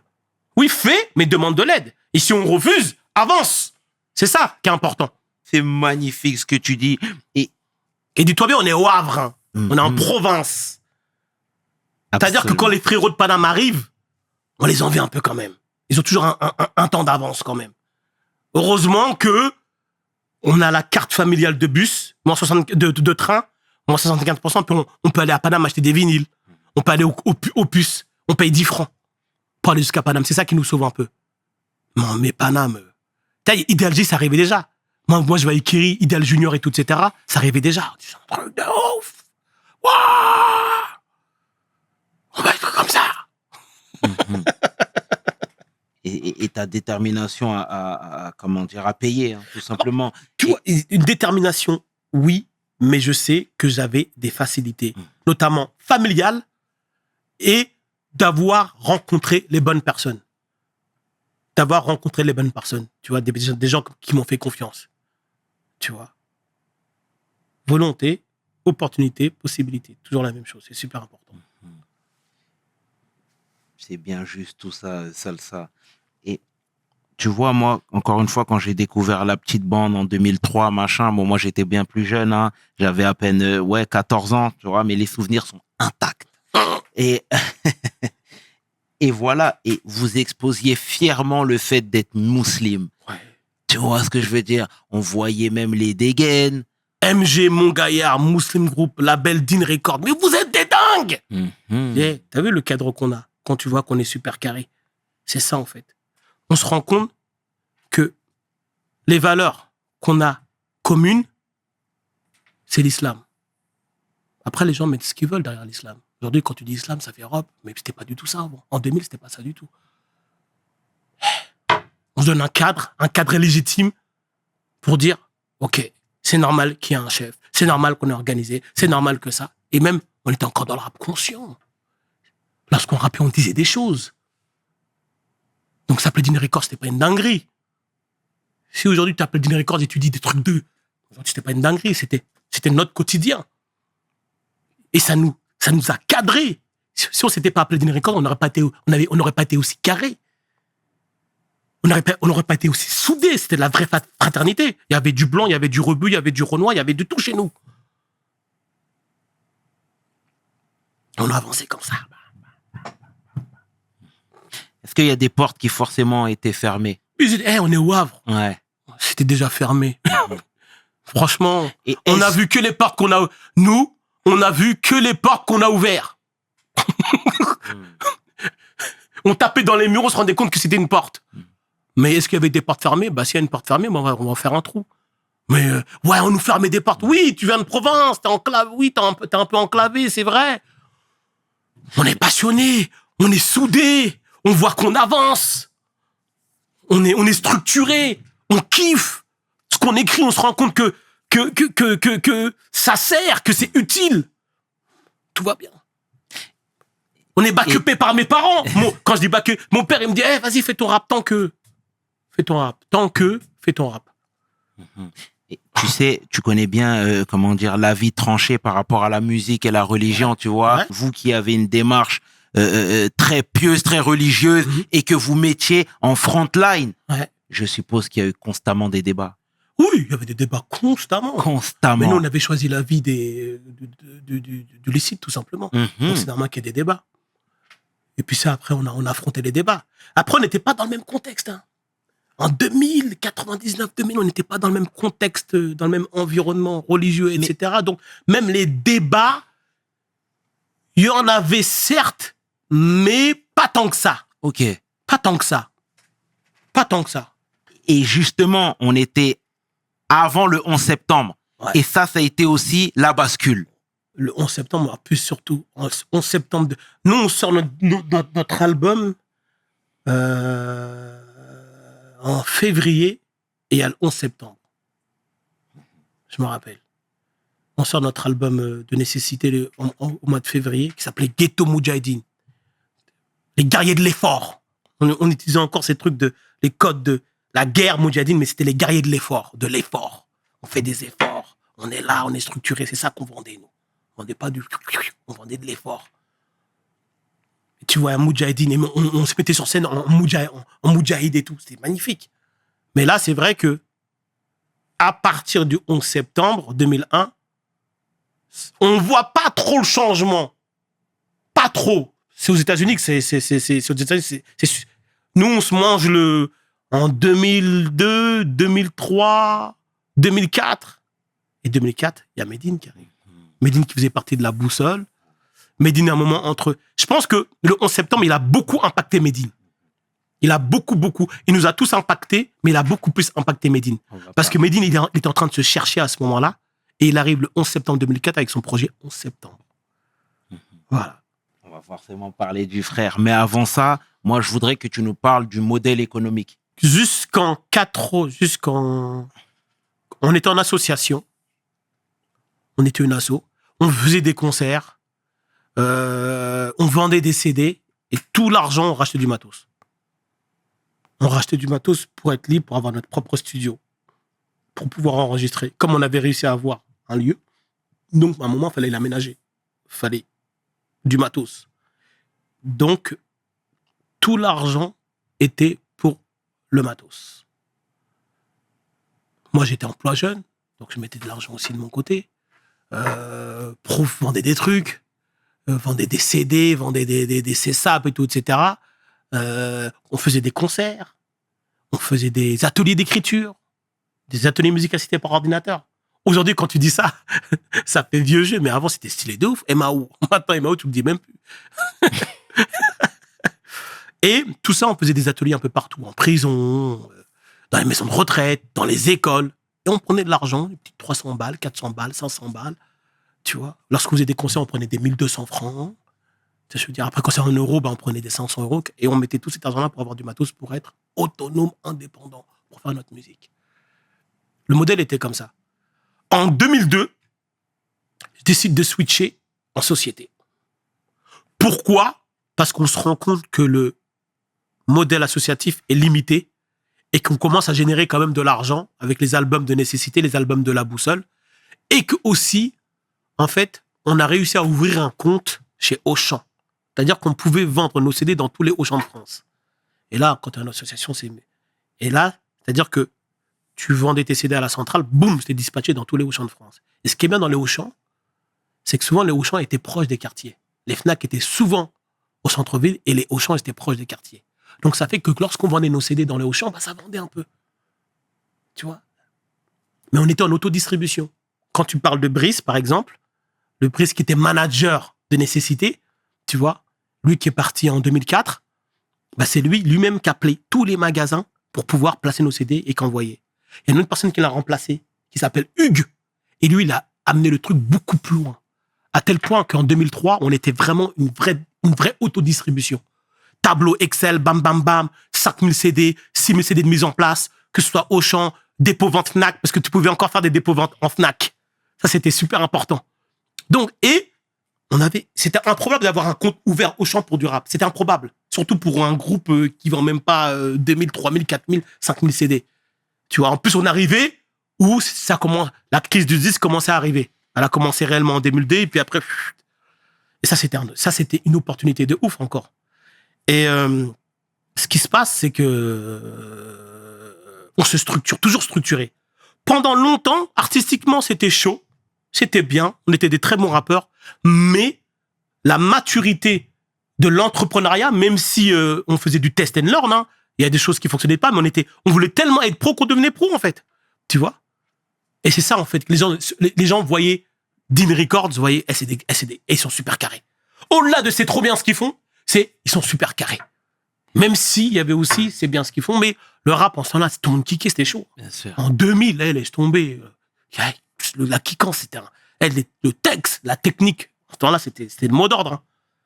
C'est-à-dire que fallait passer en contrôle technique. Fallait vraiment kicker, quoi. Fallait vraiment rapper. Et c'est bien parce que vous étiez très, vous étiez très précis dans votre technique. Tu vois, en te disant ça, moi, je pense au fait même, toi, t'es parti à New York, t'es parti voir Gambino, etc. Attends, moi, je suis parti avec mon équipe. Mais oui, mais quand je te dis ça, c'est dans le sens où, en tant qu'indépendant, t'as voulu tout savoir. Tu vois? Je vais t'expliquer comment ça s'est passé. La CAF. T'es dédicace à prof, la CAF. La CAF. Tu sais que lorsque tu es une association, tu vas voir la CAF et lorsque tu vas organiser un séjour aux États-Unis, il y a des aides pour ça. Et c'est les CEDAMI dont je te parle qui nous ouvrent les yeux sur des trucs comme ça. Mais tu sais qu'il y a des aides pour ça? Pourquoi vous nous aidez? Moi, je vais partir aux États en vacances. Oui, mais si tu le mets dans un cadre il y a beaucoup de choses en place, mais on les connaît pas. On les connaît pas. Donc, ce qui s'est passé, c'est que on a réussi à faire en sorte de partir. On est parti à 8-9, toute l'équipe de la boussole. Peut-être qu'il manquait une ou deux personnes, mais il y avait toute l'équipe de la boussole. Et à côté de ça, Brice avait réussi sur MSN, ou je sais pas comment, à avoir le contact d'un mec aux États-Unis, en leur disant on a un groupe du Havre, mais c'est un mec qui avait été en stage là-bas. Tu vois, un mec qui avait été en stage là-bas, et puis on se connecte, et puis on dit, tu sais quoi, dans tous les cas, on va au State entre nous. Et puis si jamais on a la chance si c'est pas du bullshit, on a la chance de les voir, il connaît l'équipe de Mobb Deep. Mais nous, ça nous suffisait, frère. Tu dis Mobb Deep équipe, même si c'était le chien de Mobb Deep, frère, on a dit, on y va, frère. On n'a pas besoin de plus, nous. On vient en duo, on y va à pied, on n'a pas besoin de plus. On y va à la nage. Donc, on va là-bas. Et finalement, c'était pas du bullshit. Le mec, il dit, ouais, je connais Gambino, Tiny. C'était quoi? C'était Infamous Mob. C'était les types de Mobb Deep. Exact. Tu vois? Et là, ce qui se passe, c'est qu'on reste 1 jour, 2 jours, 3 jours, il se passe rien. Au bout du 3e jour, on est en studio avec eux. Puis ils nous connaissent pas, ils nous voient, puis c'était du bif, fallait payer. Donc nous, on avait aussi prévu ça. Mais en gros, c'était quoi? C'était 3000 francs. C'était des mecs de la street. Je veux dire, c'est des mecs comme nous. Mais tu vois, les mecs, ils sont hess comme nous, frère. C'est pas hustler, c'est hustler, frère. Ça, je veux dire. Et on leur donne 2-3 000 francs. Je crois que ça 4 000 francs. Et après, on arrive en studio. On écoute la musique. Profite, tape une prod. Le titre s'appelle International. Ils écoutent la prod. Et tu vois les carrés qui sont en train de s'enjailler. Ils sont en train de sauter partout. On a une femme on savait c'était qui. Tu vois qui s'enjaille sur notre truc. Je dis, on va voir. Et finalement, ils décident d'accepter de poser. Et puis, ils posent. Pour s'y croire. Ouais, le Havre, MG, QB, tata, même truc. Nanana, bim. Dedans. On revient en France. Lorsqu'on était aux États-Unis à ce moment-là, je me rappelle, c'était là où on entendait Inda Club de 50. Dans les Footlockers, quand tu rentrais, t'entendais c'était pas encore arrivé en France. Ok. Lorsqu'on revient en France, 1 ou 2 mois après, t'as Inda Club qui pète. Tu vois un peu les moments? C'est 2004, je crois. 2003. 2003, oui, 2003. Putain, ça fait quoi? C'est 2003, ça fait 30. 2002 même. 2002, 2003, voilà. Nous, on est parti au set début 2003, je crois. Et on arrive à le sortir dans l'album, on arrive à le distribuer, on arrive à faire des mises en place. C'était une vraie collaboration. Bah, c'est une vraie collaboration. Non, oui. c'est bien parce que tu sais, oui, Mais on a toujours, filmé tout ça. ouais, mais je sais, j'ai vu. Mais en te disant ça, tu sais, parfois les Quinry, tu sais, ils ont une notion un peu bizarre quand il s'agit des rappeurs qui viennent de France, voire d'Europe. À savoir, ils viennent prendre leur argent et puis après, ciao. Tu vois? Et en te disant ça, moi, je pense notamment à ce que le Quinry me disait quand il a fité avec Rayquan, c'est que c'était une vraie collaboration. Tu vois ce que je veux dire? Ouais. Et puis, tout à fait. En plus de ça, Rayquan, dis-moi. c'est déjà très gros. Excuse-moi, je t'ai coupé. Bien sûr. En plus de ça, Rayquan, c'est déjà. Mais une fameuse pop, c'était pas encore gros. Je veux dire, ils sont pas encore dans ça, eux. C'est des hustlers. Tu leur donnes 2000 francs, tu leur donnes 400 euros, c'est énorme pour eux. C'est des mecs, vas-y, je vais faire un couplet. Je veux dire, il n'y a pas ce côté, il y a du management, il y a un truc de ouf. Rayquan, c'est Wu-Tang, tu parles de Rayquan de Wu-Tang. Je veux dire. Et je me rappelle le titre Rayquan All Quinry, c'était incroyable. Incroyable. Voilà, Incroyable. Incroyable. Enfin bref, vas-y, là, on peut. On est comme ça chez We Hustle, mon frérot. Et c'est très bien, mais tu sais, parallèlement, toi, t'étais dans ton hustle, littéralement. Est-ce que tu sais, to hustle, c'est exactement la même définition que une des définitions du mot hip-hop. Et ça, je le disais à chaque fois. C'est la capacité à se débrouiller dans une misère urbaine. Eh bien, bien sûr. Bien sûr. Tu vois, et le hip-hop, ça vient aussi. Le mot hustle et le mot hip-hop sont des synonymes. Exact. On se débrouille, pour aller de l'avant. Absolument. Mais toujours pour aller de l'avant, en fait. C'est le mot d'ordre. C'est bien, salsa. Et je te disais, pour poursuivre mes dires, voilà, t'étais dans ton hustle, mais dans ta vie personnelle, t'étais marié? Je me suis marié tôt, moi. Quel âge? 23. Ok. Ouais, 23. Quoi qu'il en soit, t'étais toujours en train de travailler. Ton argent, tu l'investissais ailleurs, mais finalement, t'avais pas encore de retour sur investissement. Et d'ailleurs, le contraire aurait été surprenant. Et comment déjà la madame a pu tolérer ça? Parce que, tu sais, ça, c'est un paramètre qu'il ne faut pas occulter. Tu vois ce que je veux dire? C'est très important d'avoir des gens qui te suivent et qui te supportent. Et moi, il fallait me supporter. Fallait me supporter, moi.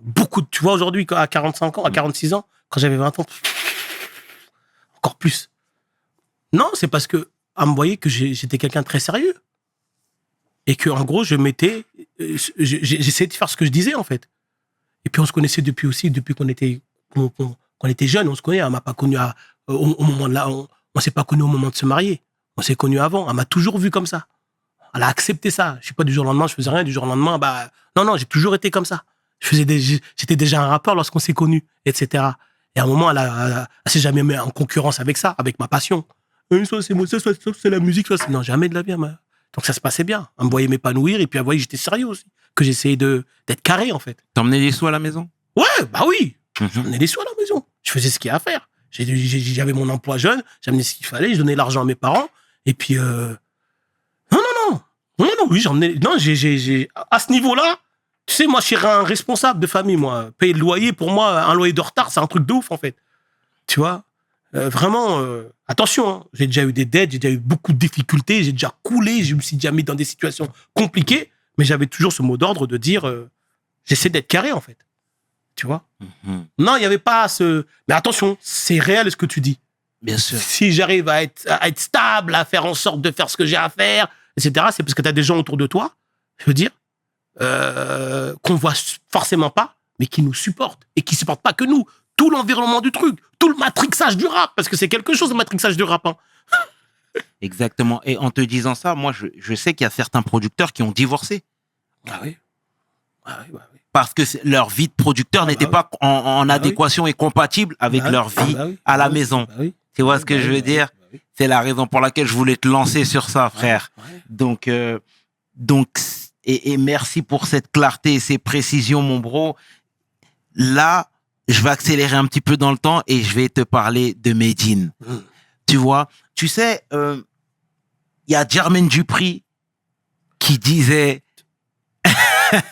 Jermaine Dupri. Tu sais que quand Jermaine Dupri fait Criss Cross, je devais avoir 16, 14, 15, 16 ans. Ok. Et j'entends un producteur de 17 ans, Jermaine Dupri, qui produit un groupe qui s'appelle Criss Cross. Moi, déjà, j'avais un pote blanc qui s'appelait Guillaume. Ouais. Lui, c'était le blanc de Criss Cross. Moi, j'étais le noir de Criss Cross. Ok. Et on mettait les trucs à l'envers. Ok. On mettait nos frocs à l'envers au collège. Ils ont matrixé. Et quand j'ai entendu, et quand j'avais, il y a un producteur de 17 ans, Jermaine Dupri, je dis, quand je serai plus vieux, moi, je serai producteur. Mm-hmm. Mais je connaissais, mais je voyais que c'était stylé, c'était producteur. Je dis, ah ouais, c'est bien. Et je vais être producteur quand je serai plus vieux. Donc, en vrai, j'avais déjà ce mindset de dire que je vais être producteur, en fait. Tu vois? Bien sûr. Et pour... Excuse-moi de te couper, mais tu vas me dire, à chaque name que tu vas dropper, je vais dire, ah ouais, on va jamais s'en sortir. Il n'y a pas de problème, mon frère. Il n'y a pas de problème. Et je te disais, Jermaine Dupri, en fait, il travaillait avec Lil Jon. Mais Lil Jon, c'était un mec des bureaux. Ouais. Tu vois? D'accord. Il était dans les bureaux, je savais pas etc. Si. Et en fait, une fois, il faisait une interview où il parlait de sa carrière et il a dit, en fait, que c'était le coup qu'il n'avait pas vu arriver. Parce que Lil Jon, à l'époque, il l'appelait même Jonathan. Il était dans les bureaux, tac, sur l'ordinateur, en train de faire de la paperasse, etc. Hop, en partant, il est devenu Lil Jon. Ah ouais. Tu vois, Lil Jon, le producteur à succès, Lil Jon qui a fait Yeah de Usher, etc. Et en tant que producteur, ne pas avoir flairé le coup, je pense que tu les as là. Toi, Medine, si j'ai bien compris, c'était plus ou moins la même chose, dans la mesure où c'était quelqu'un qui était dans la boussole, si j'ai bien compris, mais qui était aussi dans les bureaux.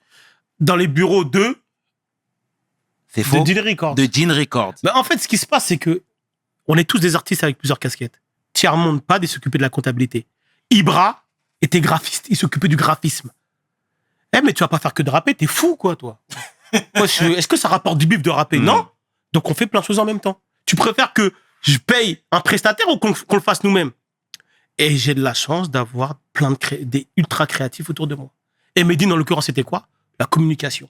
Parce qu'avant, ça se passait comment? Lorsque tu sortais un projet, t'envoyais des fax aux radios. T'envoyais avec le track listing et tu leur envoyais aussi le vinyle ou le CD. Et en gros, t'as envoyé un fax en disant, bah, qu'est-ce que t'en penses? Et ensuite, après, ils te retournaient le fax en disant, ouais, je vais jouer, ouais, qu'est-ce que j'en pense et tout, etc. Ça se passait comme ça. Et Medine s'occupait de la communication, parallèlement à son artistique. C'est tout simplement ça, en fait. On a sorti un DVD en 2004 qui s'appelle Le Prix de l'Indépendance. Et il faut que tu regardes ce DVD-là. Je l'ai vu. Et dans ce DVD-là, en fait, on explique tout. Je sais pas si tu as vu juste la vidéo sur Dailymotion, ou bien tu as vu aussi carrément le DVD où on expliquait. En fait, tu avais le film de 30 minutes et à côté, tu avais chaque département. Comptabilité, tu voyais Tiers-Monde qui parlait, moi je m'occupe de la compta, nanana. Lil Jon, pareil. Après, tu vois un gros kicker, tiens, brave. Bah, moi, je suis graphiste, nanana. Après, tu le vois, gros kicker, nanana. Medine, moi, je m'occupe de tout ce qui est communication, etc., relation avec la radio, nanana, mais à côté, C'est ça, en fait. On avait tous, moi, j'étais gérant de la boîte, et j'étais aussi rappeur. Proof était rappeur, compositeur, mais c'est lui qui fait ingé son, mix, etc. Mais jamais de la vie, toi, comment ça, tu vas être rappeur, toi? Moi, je vais m'arrêter, je vais rapper, mais tu crois quoi, toi? On se structure en même temps, on avance, on s'élève. Si t'as pas le rap, au moins t'auras la compta. Si t'as pas le rap, au moins t'auras le graphisme. Si t'as pas le rap, au moins t'auras la... En vérité, on se le disait même pas comme ça, en fait. C'était logique. Il fallait qu'on se structure. Et faire appel aux gens. Non. Moi, ce que j'entends souvent, c'est les gens qui arrêtent tout pour le rap. C'est... Moi, je suis pas trop pour ça. Après, maintenant, il y a plein de gens qui ont arrêté tout pour le rap et ça a marché. Parce qu'en gros, le rap, il est partout. Après, moi, dans mon éducation, c'est que la valeur travail, la valeur amener de l'argent à la maison, C'est pas parce que je faisais de la musique et mon père m'a backupé, il me dit, ah, vas-y, fais la musique que tu veux, que je dois faire de la musique et puis pas être responsable, en fait. D'accord. Et, mais c'est bien parce que tu as toujours ces rêves bien précises. Ouais, bah, Non, oui, mais oui, oui. mais c'est bien. Non, mais c'est des choses qui me marquent. Après, T'as incorporé ces... ouais. Bah, après, moi, c'est vrai que, tu sais, lorsque t'es un peu bousillé il faut faire des choses, il faut essayer de s'élever, il faut essayer de... Donc, à chaque fois, tu vois un moyen de voir ça, ou bien lorsque tu vois ça à travers une chanson, moi, ça me touche. Ça me touche, parce que moi, j'étais piqué à ça avec mon père. Tu vois, mais moi, comme je le dis tout le temps, c'est que essayer vraiment de péter les murs, en fait. C'est-à-dire que moi, quand je fais du rap, j'ai pas l'impression de faire quelque chose qui va changer énormément les choses. Attention, je dénigre pas, je me dénigre pas. C'est bien ce que je fais. Mais lorsque je vois des gens, des minorités, qui font des choses à des endroits où il y a pas de minorité, pour moi, c'est beaucoup plus chaud, en fait. Tu vois? Absolument. Ça, c'est important, ça. Tu vois? Parce que, tu vois, moi, je vois énormément de personnes aujourd'hui qui font des tafs, qui ont dû patienter beaucoup plus que sur la musique, par exemple. Qu'aujourd'hui, moi, je veux pas dire aux jeunes, c'est soit le rap, soit la musique, pourtant, ou soit big rap. C'est pas vrai, en fait. C'est pas vrai aujourd'hui. Et aujourd'hui, moi, je connais plein d'amis, plein de petits refs. C'est des avocats, c'est des médecins. Il faut plus de minorités. Le combat, c'est d'avoir plus de minorités dans les endroits où on nous attend pas. Tu vois, pour moi, ça, c'est le plus important aujourd'hui. Même si c'est important, la musique, l'entertainment, ça véhicule des choses. On véhicule des rêves, on véhicule plein de choses. Mais il n'y a pas que ça. Il n'y a pas que ça. Et pour rester sur Medine Salsa, c'est que tu as bien résumé déjà la chose, c'est qu'il ne faisait pas que ça. Et c'est à quel moment que tu as su que ça allait être son tour? Ce qui se passe, Medine, c'est entre 2002... Est-ce que c'est toi qui as décelé ce truc-là? En fait, on est toute une équipe. On est tous chauds. Pour les gens qui connaissent la boussole, ils savent très bien que la boussole, que ce soit Thier, que ce soit Medine, que ce soit Brave, que ce soit Koto, que ce soit Aboubak, on est tous chauds. Mais Medine, ce que je décèle, c'est qu'il est très sérieux. On est tous sérieux, mais Medine est très sérieux. Pour son âge. C'était un des plus jeunes de l'équipe. Et il se cherche musicalement. Il y a le 11 septembre. Et en 2004, à un moment, il décide d'arrêter la musique. Un temps. Il décide d'arrêter la musique. Il décide d'arrêter les concerts, déjà. On faisait des concerts avec la boussole, il décide d'arrêter les concerts. Il se dit qu'il va peut-être arrêter la musique pour plein de raisons. Raisons religieuses, mais aussi des raisons factuelles, en fait. Même s'il y avait la communication, mais est-ce que la musique... Et il revient au bout de 1 an et demi et il me dit que je sais ce que je veux faire. Et il rentre en studio. Et avec le projet, 11 septembre, il me dit ok, je sais ce que je veux faire. Regarde, moi, quand je vois ça, je dis 11 septembre. J'écoute, je me prends ma teutard. Mais je dis, mais ça, est-ce que c'est audible pour les gens? Magnifique. Les enfants du destin, les titres poignants, le titre 11 septembre, là, un peu. Mais dans le discours, c'est très maîtrisé. Et c'est exactement ce qu'il dit, Medine. C'est-à-dire borderline, mais pas fou. L'image forte, mais très intelligente. Donc, dans la forme, très violent, mais dans le fond, si tu as la bonne lecture, tu comprends tout ce qu'il veut dire. Une alerte à tout ce qui va se passer. Et ça prend. On sort le 11 septembre 2004.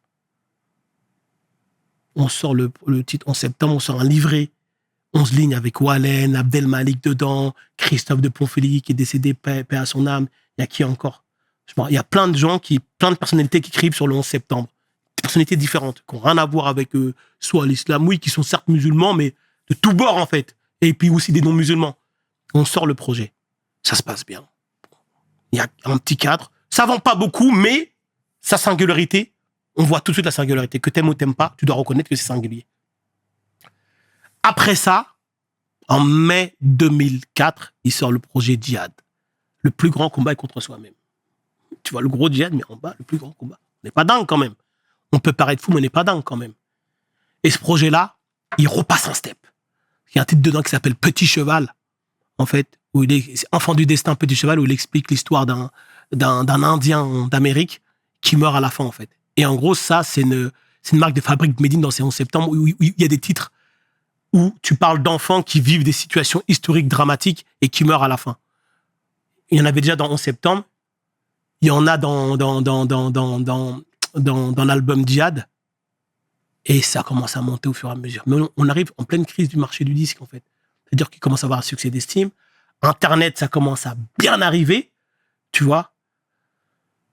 Et ça avance au fur et à mesure. Et après, table d'écoute, don de panique, et puis voilà. Mais Medine, très, très documenté, c'est-à-dire que lui, il avait vraiment tu vois, le côté structurel qu'on avait, très bam, bam, bam. Lui, il était comme ça, et en même temps, il a une plume incroyable, Medine. Au-delà de son rap, c'est ça, plus Medine. La narration qu'il a aujourd'hui, quand il raconte les histoires, c'est incroyable. Et comment s'est passée la cohabitation avec les autres? Parce que là, il était propulsé au rang de leader, j'ai presque envie de te dire. Bah, figure de proue, parce que c'est l'artiste qui est plus Tête visible. de gondole. Ça, c'est vrai, clairement. Bah, comment ça se passe? C'est naturel, parce qu'en fait, on est dans un truc où on est dans un trou, donc on dit, bon, si ça marche pour Medine, et surtout, en plus, quand on se déplace, on se déplaçait tous ensemble. C'est-à-dire que Medine sur scène, il avait des backers de luxe, hein. Il avait Bravetière. Tu te rends compte, Bravetière, au niveau du rap, c'est de la haute voltige, il avait ça en bac. Donc, ça se passe, parce qu'en gros, en plus, comme hiérarchie, tu vois, on est dans un truc où il y a encore une fois le Dean qui cadre le truc. Donc, je sais que s'il n'y avait pas eu le Dean, peut-être qu'on aurait eu plus de problèmes. Tu vois. Après, oui, tu sais très bien que quand toi, t'as envie de péter, et après, tu vois quelqu'un d'autre qui pète, c'est normal que ça te pique. Mais ça devient jamais grave, en tout cas. Il n'y a jamais eu de, ouais, pourquoi moi? Il n'y a jamais eu ça. Il n'y a jamais eu ça dans notre équipe. Après, peut-être dans le fond, moi, ça arrivait peut-être pas à moi. Mais en tout cas, on était assez structurés et assez soudés pour pas que ça prenne l'ampleur jusqu'à ce que j'entende ça, en fait. Tu vois ce que je veux dire? Tu vois? Bah, comment ça s'est passé? C'est que, à un moment, chacun sa chance, hein. La réalité, c'est chacun sa chance. On a essayé, hein. Tu vois, on essaye, on voit, on développe, et puis à un moment, quand ça prend plus, bah, ça prend plus. Tu vois, on sait comment ça se passe. Personne ne vole rien à personne. Et puis, on a toujours eu cet état d'esprit-là. Et c'est vrai que Medine, par sa singularité, bah, il s'est imposé, parce qu'attention, c'est casse-gueule, hein. En faisant ça, tu dis, tu vas te griller. Bah, c'est le contraire. Mais il mettait une énergie, une constance, Medine, gros bosseur. Gros bosseur. Machine. C'était infernal, hein, Medine. C'était une machine, hein. Entre 2004 et 2008, ça envoyait, hein. Ça envoyait, hein. Et tu sais, tout à l'heure, tu disais que le Dean, c'était un peu votre base. Et que ça vous a permis justement de garder les pieds sur terre et d'être toujours ensemble. Voilà. Et c'est magnifique. Et de régler nos problèmes, de régler des problématiques qu'on avait grâce au texte en disant, ah, t'as vu, ça se fait pas dans le Dean, ça, on est des frères. Et c'est pour ça que, toi, partout, on est des êtres humains. Il devait y avoir des choses, mais ça fait que le Dean nous cadrait par rapport à ça. Mais malheureusement, dans ce milieu-là, il y a aussi l'ego. Ah bah, l'ego. Tu vois, toi qui étais son grand frère à la base. Mais c'est même pas dans ce milieu, dans tout être humain a un ego. Mais peut-être celui qui dit qu'il n'a pas d'ego, c'est qu'il a un gros ego. Je suis d'accord avec toi. Mais peut-être dans ce milieu, il est encore plus décuplé. Ouais, parce que t'es dans le show business, dans le truc, c'est toi, oui. C'est vrai. On est dans un rôle où c'est un rôle où on met en avant, il y a beaucoup de... Oui, c'est vrai. Tu vois, où le nombre domine. On donne de la surconsidération aux gens. C'est vrai, c'est une réalité. Et tu vois, là, toi qui, au départ, étais son mentor, hein, presque, j'ai envie de te dire. Jusqu'à la fin, c'était le même Medine? Bah, c'est le même Medine qui a grandi comme moi aussi, mais c'est le même Medine. Bah, Medine, moi, je le connais depuis qu'il a 15 ans. Ouais. Aujourd'hui, il a 40 ans, j'ai 46 ans. Tu vois ce que je veux dire? Donc, en gros, c'est le même Alassane qui évolue, heureusement. Aujourd'hui, votre relation est toujours la même? C'est toujours la même aujourd'hui. Et c'est ça qui est beau, en fait. Tu sais, nous, c'est à l'instar des équipes, tu vois, l'équipe d'Aurel, Ablaï, Scred, l'équipe de l'équipe de Soprano, Matteo, Jamali, etc. Nous, c'est exactement ça, en fait. On est toujours ensemble. Depuis toutes ces années. Quand le shout-out, le frère, c'est magnifique. Et tu vois, Salsa, pour parler de toi, là, cette fois-ci, il y en a plein qui, dans le milieu, te considèrent comme étant une tête bien faite. Honnêtement. Tu sais, moi, j'ai lu il y a quelque temps le livre de Soprano où il parlait de Matteo, qui est son ami de toujours. Mais il parlait de toi aussi. En disant que Matteo allait faire ses classes chez toi. Tu vois. Aujourd'hui, Matteo qui est à la tête d'Only Pro. Et ça montre aussi toute ton importance. C'est le fait déjà qu'il te shout out et qu'il parle de toi. Déjà, raconte-moi, s'il te plaît, parce que tu lui as rendu l'appareil à Matteo. Il a accueilli ton petit frère, Moody. Tu te rends compte? Il connaît App, il dit venez dormir chez moi. Exactement. Tu te rends compte? Mais c'est bien aussi, tu sais, là où on est dans une industrie qui parfois se veut amnésique. On est dans une industrie où tout à l'heure on en parlait, où les gens sont assez nombrilistes, assez individuels. Tu rends l'appareil et tu n'as pas peur de montrer tes compétences aussi. Celui qui a le pouvoir, c'est celui qui transmet. C'est pas celui qui fait de la rétention. Donne, transmet. Et celui qui fait de la rétention, c'est parce que peut-être qu'il a vécu une expérience, il a vécu une mauvaise expérience. Donc, transmet. Il va le trouver tout seul. Hein. Tu sais, lorsque quelqu'un est déterminé, à un moment, c'est la possibilité. Matteo, quand je transmets à Matteo, c'est pas un truc de ouf que je lui fais. Hein. C'est déjà Matteo, tu connais un peu la posture de Matteo, entrepreneur, déjà footlocker, qui était dans ces trucs. La famille rentre, puis même je lui dis, il a hébergé mes frères. Pourquoi je lui dis, viens. Et en plus, attention, il avait déjà la Cosca aussi avec lui. Hein. Il avait déjà l'histoire de hackage, donc moi, je vais pas me dire, écoute, il a fait ses classes chez moi. Non. Je ne dirais pas ça. Il est venu, on s'est conseillé parce qu'on a des très bons amis aujourd'hui. On se rentre dedans. Aujourd'hui, lorsqu'on se parle, c'est ça qui est bien, c'est qu'on se parle 10% de musique et tout le reste, c'est vie perso. Mais c'est un ami, oui, c'est un ami. On a grandi ensemble. Mais aujourd'hui, Matteo, ce qu'il devient, ce qu'il est devenu, mais c'est logique. Bien, franchement, c'est élogieux. Et tu nous fais du bien, frangin. T'es solaire et c'est magnifique. Attention, moi, j'étais quand même une tête dure. Hein. Moi, j'étais un fonceur. Hein. Tu vois, tête bien faite, j'ai finalement assez bien faite. Mais moi, moi, le risque, j'avais un rapport au risque dû à mes parents. Ils me disent, vas-y, tu fonces. Et des fois, j'étais un peu téméraire. Hein. Tu vois, j'ai réussi à rencontrer des gens qui m'ont aidé à me structurer. Un exemple qui te vient en tête, là? 2012. La société Dean Records existe depuis 10 ans. Les gens autour de nous, tu sais très bien, les gens, ils extrapolent. T'as 4, ils vont dire t'as 80. Ça, je veux dire, nous, on appelle ça le sous-tour. Quand les gens pensent que t'as, vaut mieux croire qu'ils pensent que t'as que dire que t'as pas, en fait. C'est le sous-tour chez nous, on appelle ça. Ça se passait très bien. LSA, la marque LSA, Medine, qu'on avait signé chez Because. On développait, on faisait des tournées, on était tous ensemble. Ça fonctionnait bien. Et à un moment, moi, j'étais dans le vêtement. On avait une marque qui s'appelait LSA parce que le disque, ça vendait plus trop. Il fallait qu'on puisse vivre de ce qu'on faisait. Donc, on s'est tout de suite tourné sur le merchandising, sur la diversification. Et ça a bien marché. I'm Muslim, don't panic. Everyday I'm Muslim. Le savoir est une arme. Tu te rappelles de ces t-shirts-là? Absolument. On en vendait tellement que je pensais que ça allait jamais s'arrêter.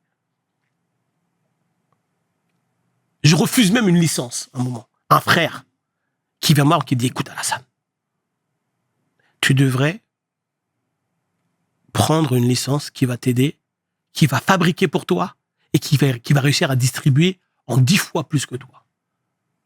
Non! Je veux pas! Un dé à la mort! Je comprenais pas. Si aujourd'hui, qu'est-ce que je veux faire si jamais... Parce que on avait des salariés grâce à ça, en fait. Si jamais j'arrête, si jamais j'annise, parce qu'en gros, le deal, c'était que tu prends à peu près 13%, et en gros, tu fabriques plus rien, et on te distribue, et en gros, toi, tu t'amènes du shopping, tu fais des modèles créa, puis on te les fabrique en grande quantité, et on te distribue partout. Et en gros, des réseaux que moi, j'avais pas. Donc, en gros, c'est une grosse opportunité, c'est comme une signature maison de disque.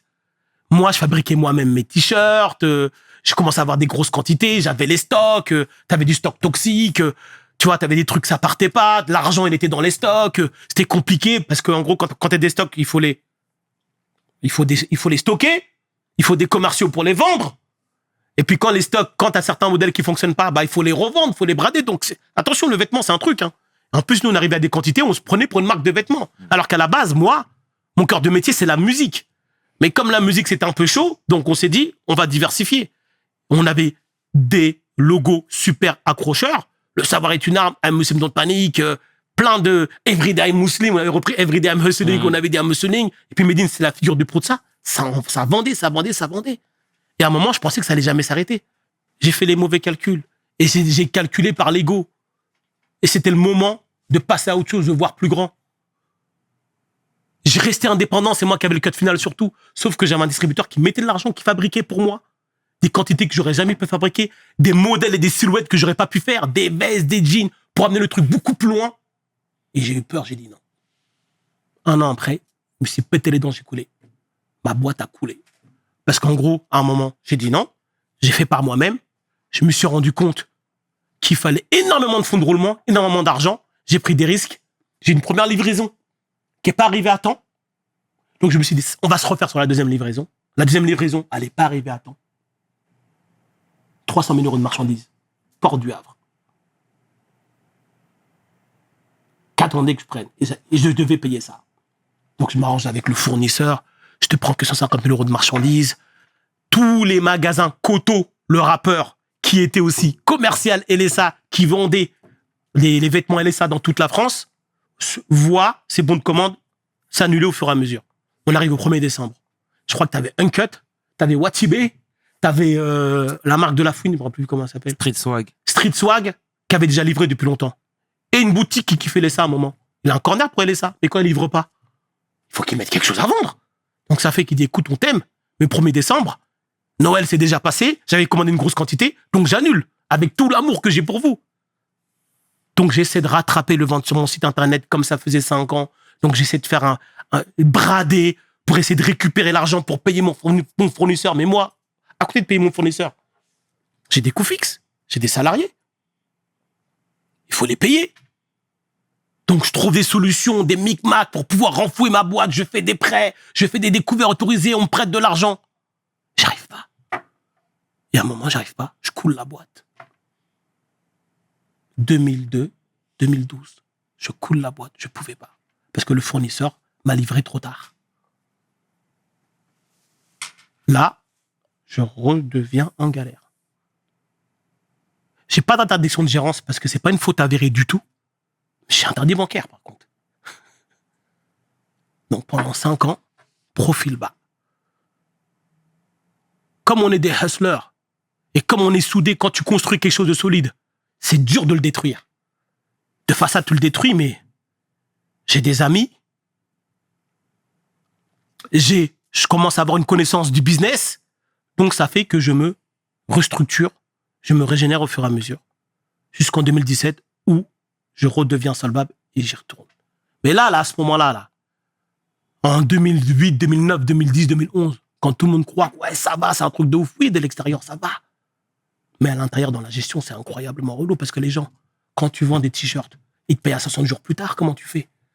Et quand on vend tes meilleurs modèles et en gros, un mec qui t'appelle et dit, mets-moi 1000 pièces de ce modèle-là, je dis, je peux plus fabriquer. C'est là où je me rappelle du frère, Karim, qui me dit, regarde Alassane, à un moment, il faut passer un step. Et j'ai eu peur de passer le step.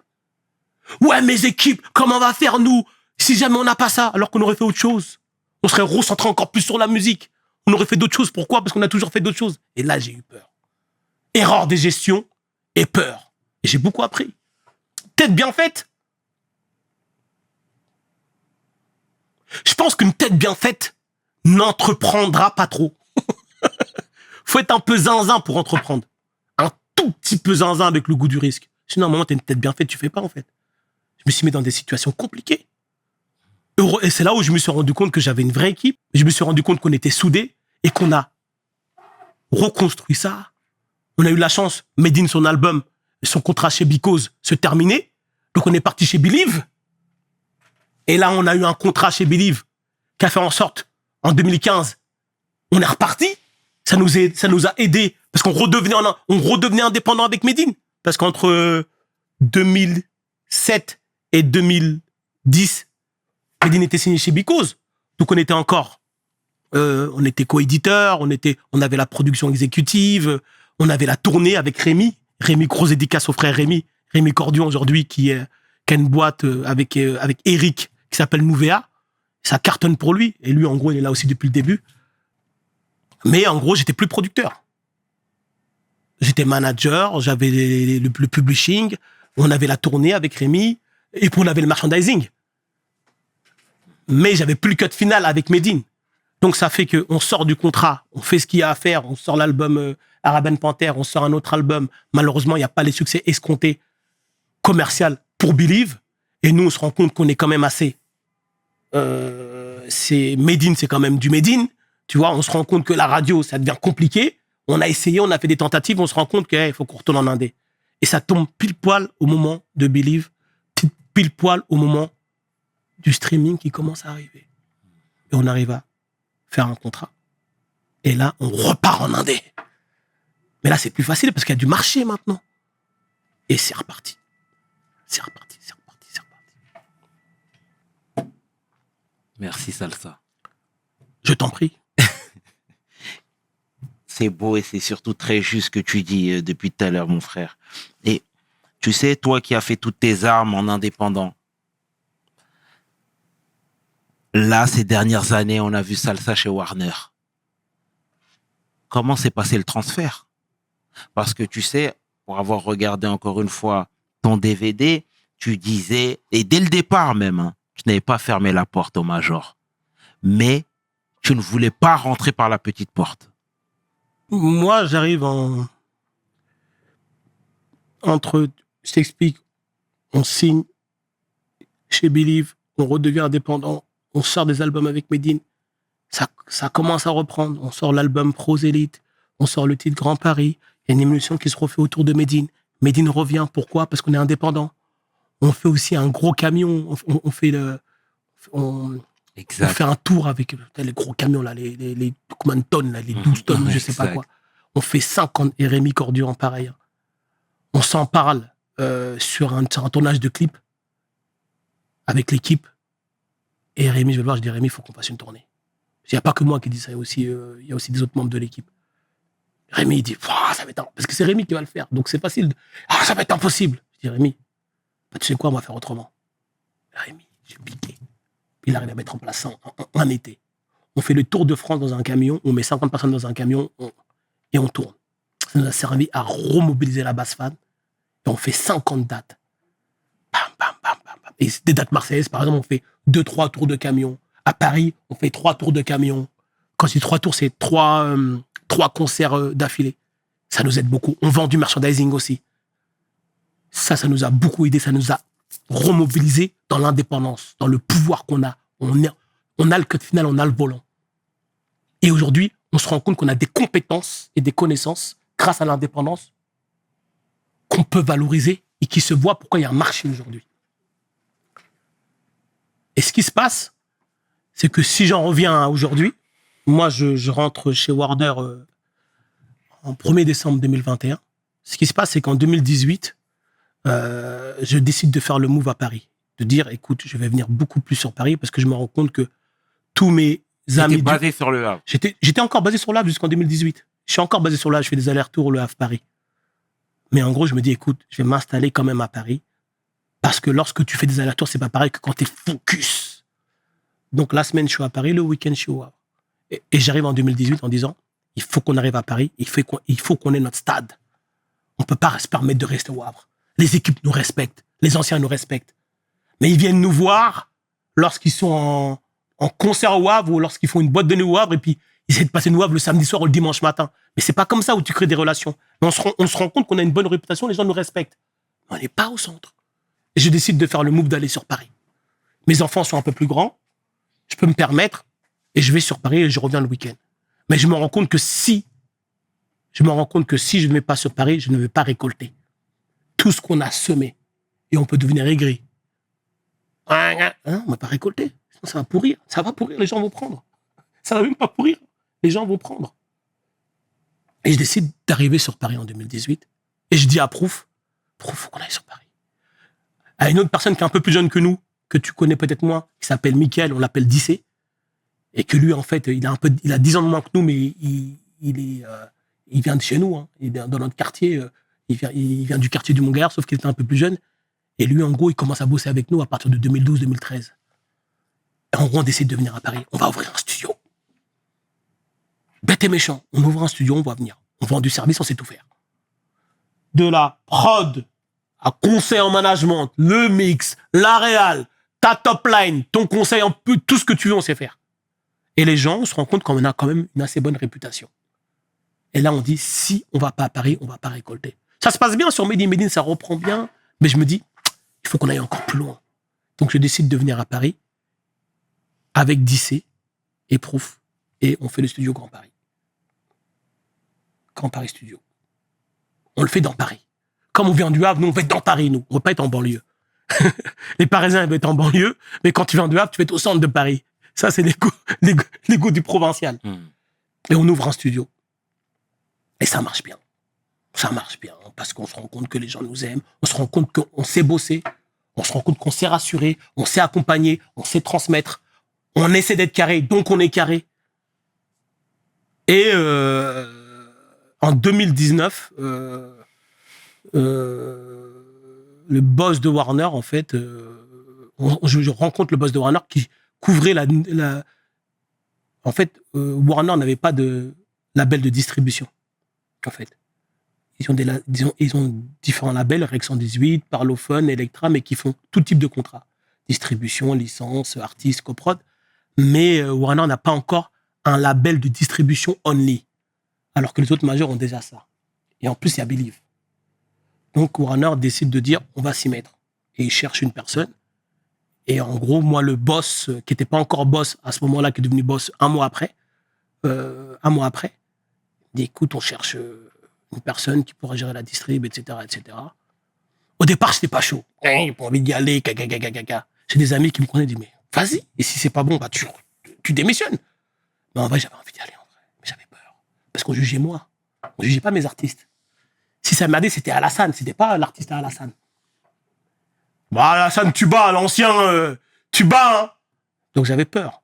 Et j'ai des très bons conseils, qui sont souvent même plus jeunes que moi, beaucoup plus jeunes que moi, qui me disent, vas-y. Ma femme, elle me dit, vas-y. Mes conseils me disent, vas-y, tu t'en fous. Regarde aujourd'hui. T'as des équipes, ça tourne tout seul. Pourquoi t'essayes? Et j'y vais, et ça se passe très bien. Et ce qui est bien, c'est que comme j'étais producteur, moi, depuis 20 ans, donc lorsque je parle à des producteurs en herbe, ou bien des producteurs aguerris, le feeling passe tout de suite. Parce que je sais de quoi je parle. J'ai fonctionné de façon empirique. Tu vois? Et en plus, j'ai un savoir-être, donc ils voient, c'est un gars qui leur... On se ressemble. Au-delà de se ressembler, on est perspicace, on est pertinent. Et le projet de la distribution, c'est que le boss de Warner, Alain Veil, me fait totalement confiance sur l'équipe que je dois recruter. J'ai l'impression d'être un indépendant. C'est quoi l'intitulé de ton poste, là? Directeur de label, ADA. Le label s'appelle ADA et je suis directeur de label. Voilà. Et en gros, je bosse avec 2 directeurs artistiques, 3 chefs de projet directeurs artistiques, un responsable marketing et un autre chef de projet.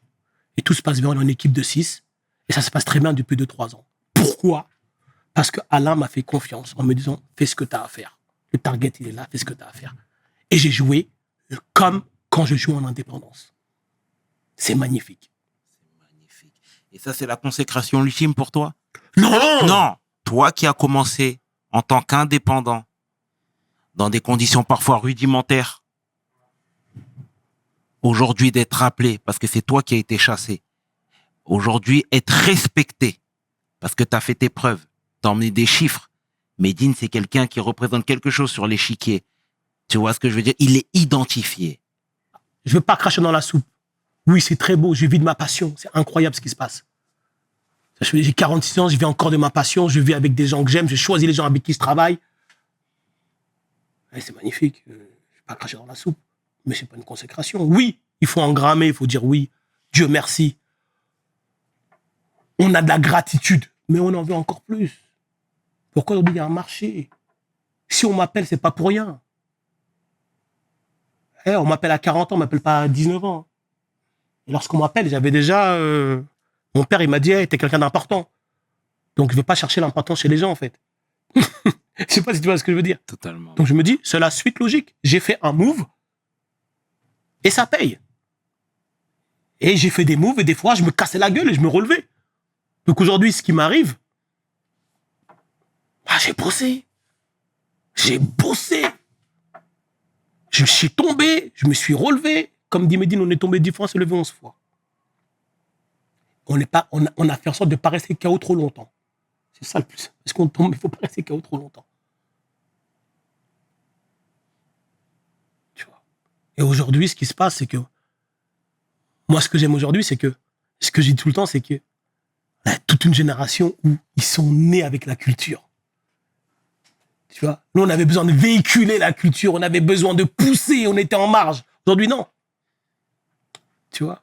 Et aujourd'hui, lorsque je travaille avec des jeunes, lorsque je transmets, et ce que j'essaie de faire, et je pense que ça, c'est une des choses où ça, on en parlait tout à l'heure, et ça, je m'accorde à dire, où à chaque fois que j'étais avec des gens, à chaque fois que j'ai voulu travailler avec des gens, c'est que je sentais qu'ils étaient plus chauds que moi. Si t'es pas plus chaud que moi, à chaque fois, je sentais qu'il était, lui, il est chaud, il est plus chaud que moi. J'ai jamais eu peur pour ma place. J'ai jamais eu peur pour, attends, je vais le mettre, il va me manger. Non, s'il mange, t'inquiète. Il va me digérer, puis je serai encore là. C'est Dieu qui donne. Il y a personne qui veut rien à personne. C'était ton destin. Oh, lui, il a eu ça, il est passé par toi. Oh, non. Tout ce qu'il a, c'est lui. Quand je l'ai pris, je savais déjà qu'il était super chaud. Quand je parlais avec mes équipes, en général, quand je bosse avec quelqu'un, je dis, 3 ans, tu restes avec moi, après tu fais ce que tu veux. 3 ans minimum. OK ou pas? On serre la main. On serre la main? Bonhomme? On y va. Je fonctionne comme ça, moi. Et quid de Dean Records? Ouais. Dans tout ça? Bah, aujourd'hui, ce qui se passe, c'est Dean Records, c'est une histoire, en fait. C'est devenu un label historique. Mais aujourd'hui, moi, depuis 4-5 ans, en gros, j'ai arrêté de signer des artistes sous le nom du label Dean Records. Pour plein de raisons. Je pense qu'on est arrivé au bout d'un cycle. Même si aujourd'hui, tous les gens de Dean Records qui sont dans Dean Records, qui étaient dans Dean Records, que ce soit au niveau du business, que ce soit au niveau artistique, ils font plein d'autres choses. Tu vois. Mais aujourd'hui, Dean Records, c'est une marque. Et derrière les marques, il y a les gens, en fait.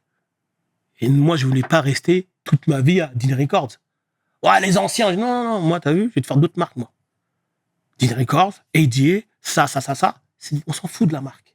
C'est les gens qui font les marques. C'est les humains qui font les marques. Tu peux t'appeler Kaka Records. Si ça tue, ils vont dire « Ah, ça tue Kaka !» Vraiment. Donc aujourd'hui, Dean Records, c'était une histoire, c'était une historique, c'était un contexte. Aujourd'hui, il n'a plus lieu d'être. Et c'est une très belle histoire. Ça fait partie de moi. Il y a un moment, il faut savoir. Il faut accepter que les choses s'arrêtent, en fait. Parce que tout va s'arrêter. En tout cas, vous avez marqué le rap de votre empreinte. Et ça, c'est indéniable, mon frère. Et tu sais, je vais te lancer sur un autre sujet qui sera le dernier.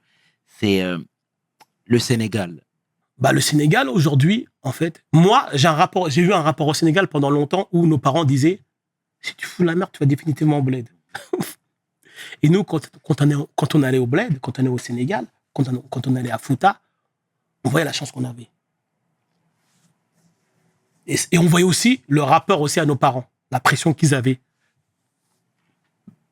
au Sénégal. Donc ça fait que moi, pendant longtemps, le Sénégal, je le voyais comme un... Lorsque tu vas là-bas, il faut donner seulement. Construire là-bas, c'était une idée reçue. Hein. Ça, c'est quand j'étais jeune. Parce que lorsqu'on nous parlait du Sénégal, c'est toujours pour tu vas rester définitivement là-bas, tu vas rester à Fouta. Tu vas aller à Fouta si jamais tu trucs. Tu vois ce que je veux dire? C'était ça, en fait. Et de fil en aiguille, je me suis fait le Sénégal, pas de mes parents, en fait.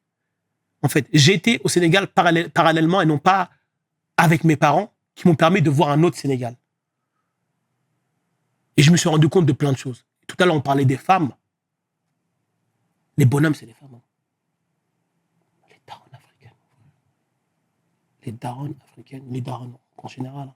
Les darons africaines, c'est des bonhommes, mon frère. Grand respect. Grand respect de ouf. Attention, je ne dis pas que les bonhommes, mais les femmes africaines, c'est les toulières. Un truc de ouf. Moi, dans ce que je voyais à chaque fois. Et il y a toute une génération, toute une jeunesse, là, même avec ce qui se passe, tu vois un peu ce qui se passe en ce moment avec Macky Sall et Sonko, où clairement, le Sénégal est un pays, c'était un pays stable, entre parenthèses, en disant, oh, le Sénégal, c'est bien, c'est stable. Là, aujourd'hui, malheureusement, ça bouge un peu. Ça fait partie du jeu. La crise avant le changement, comme je dis. Accepter la crise avant le changement. Je me rappelle plus si c'est Arsenic qui disait ça. Si tu veux le paradis, il faut être prêt à mourir. Les gens veulent le paradis, mais ne veulent pas mourir. Les gens veulent du changement, mais ne veulent pas changer. Ce que disait Dossé, c'est que tu veux changer, mais il faut que tu changes d'abord pour changer. Tu vois. Donc, il faut accepter les mouvements, il faut accepter les changements. Moi, aujourd'hui, je ne vis pas encore assez au Sénégal pour pouvoir me dire, je vais faire un business au Sénégal et ça va tourner. Tu vois? Non, ça passe pas comme ça, il faut de la présence. Même en France, on veut faire nos business. Si aujourd'hui ça fonctionne, c'est parce qu'on a été présent à un moment. Tu délègues plus tard, tu délègues pas au début. Les gens comprennent pas, ah, je vais faire un business. Ça, c'est ceux qui n'ont pas fait trop de bise. Je vais faire un business, t'as vu, je vais laisser gérer. Non. Ton business, ça va aller dans le mur. Il faut que tu sois central pendant longtemps. Tu transmets. Et après, au bout d'un moment, tu laisses gérer. Mais quand tu dis, je vais au Sénégal, je vais faire des business, je vais laisser dormir, non, il faut que tu sois sur place. Et je pense que la meilleure façon d'être sur place, la meilleure façon de faire du business, c'est d'être sur place et de former. Comme en France, je forme des jeunes, je forme des gens autour de moi. Ben, il faut former des gens. Toujours dans la notion d'apprendre à pêcher, ça, je vais pas t'apprendre. Et c'est là où on pourra se dire, OK, mais retourner au Sénégal, j'ai l'impression des fois, c'est un peu un rêve. Pourquoi? Parce qu'en vérité, dans le fond, pas beaucoup ont envie de le faire.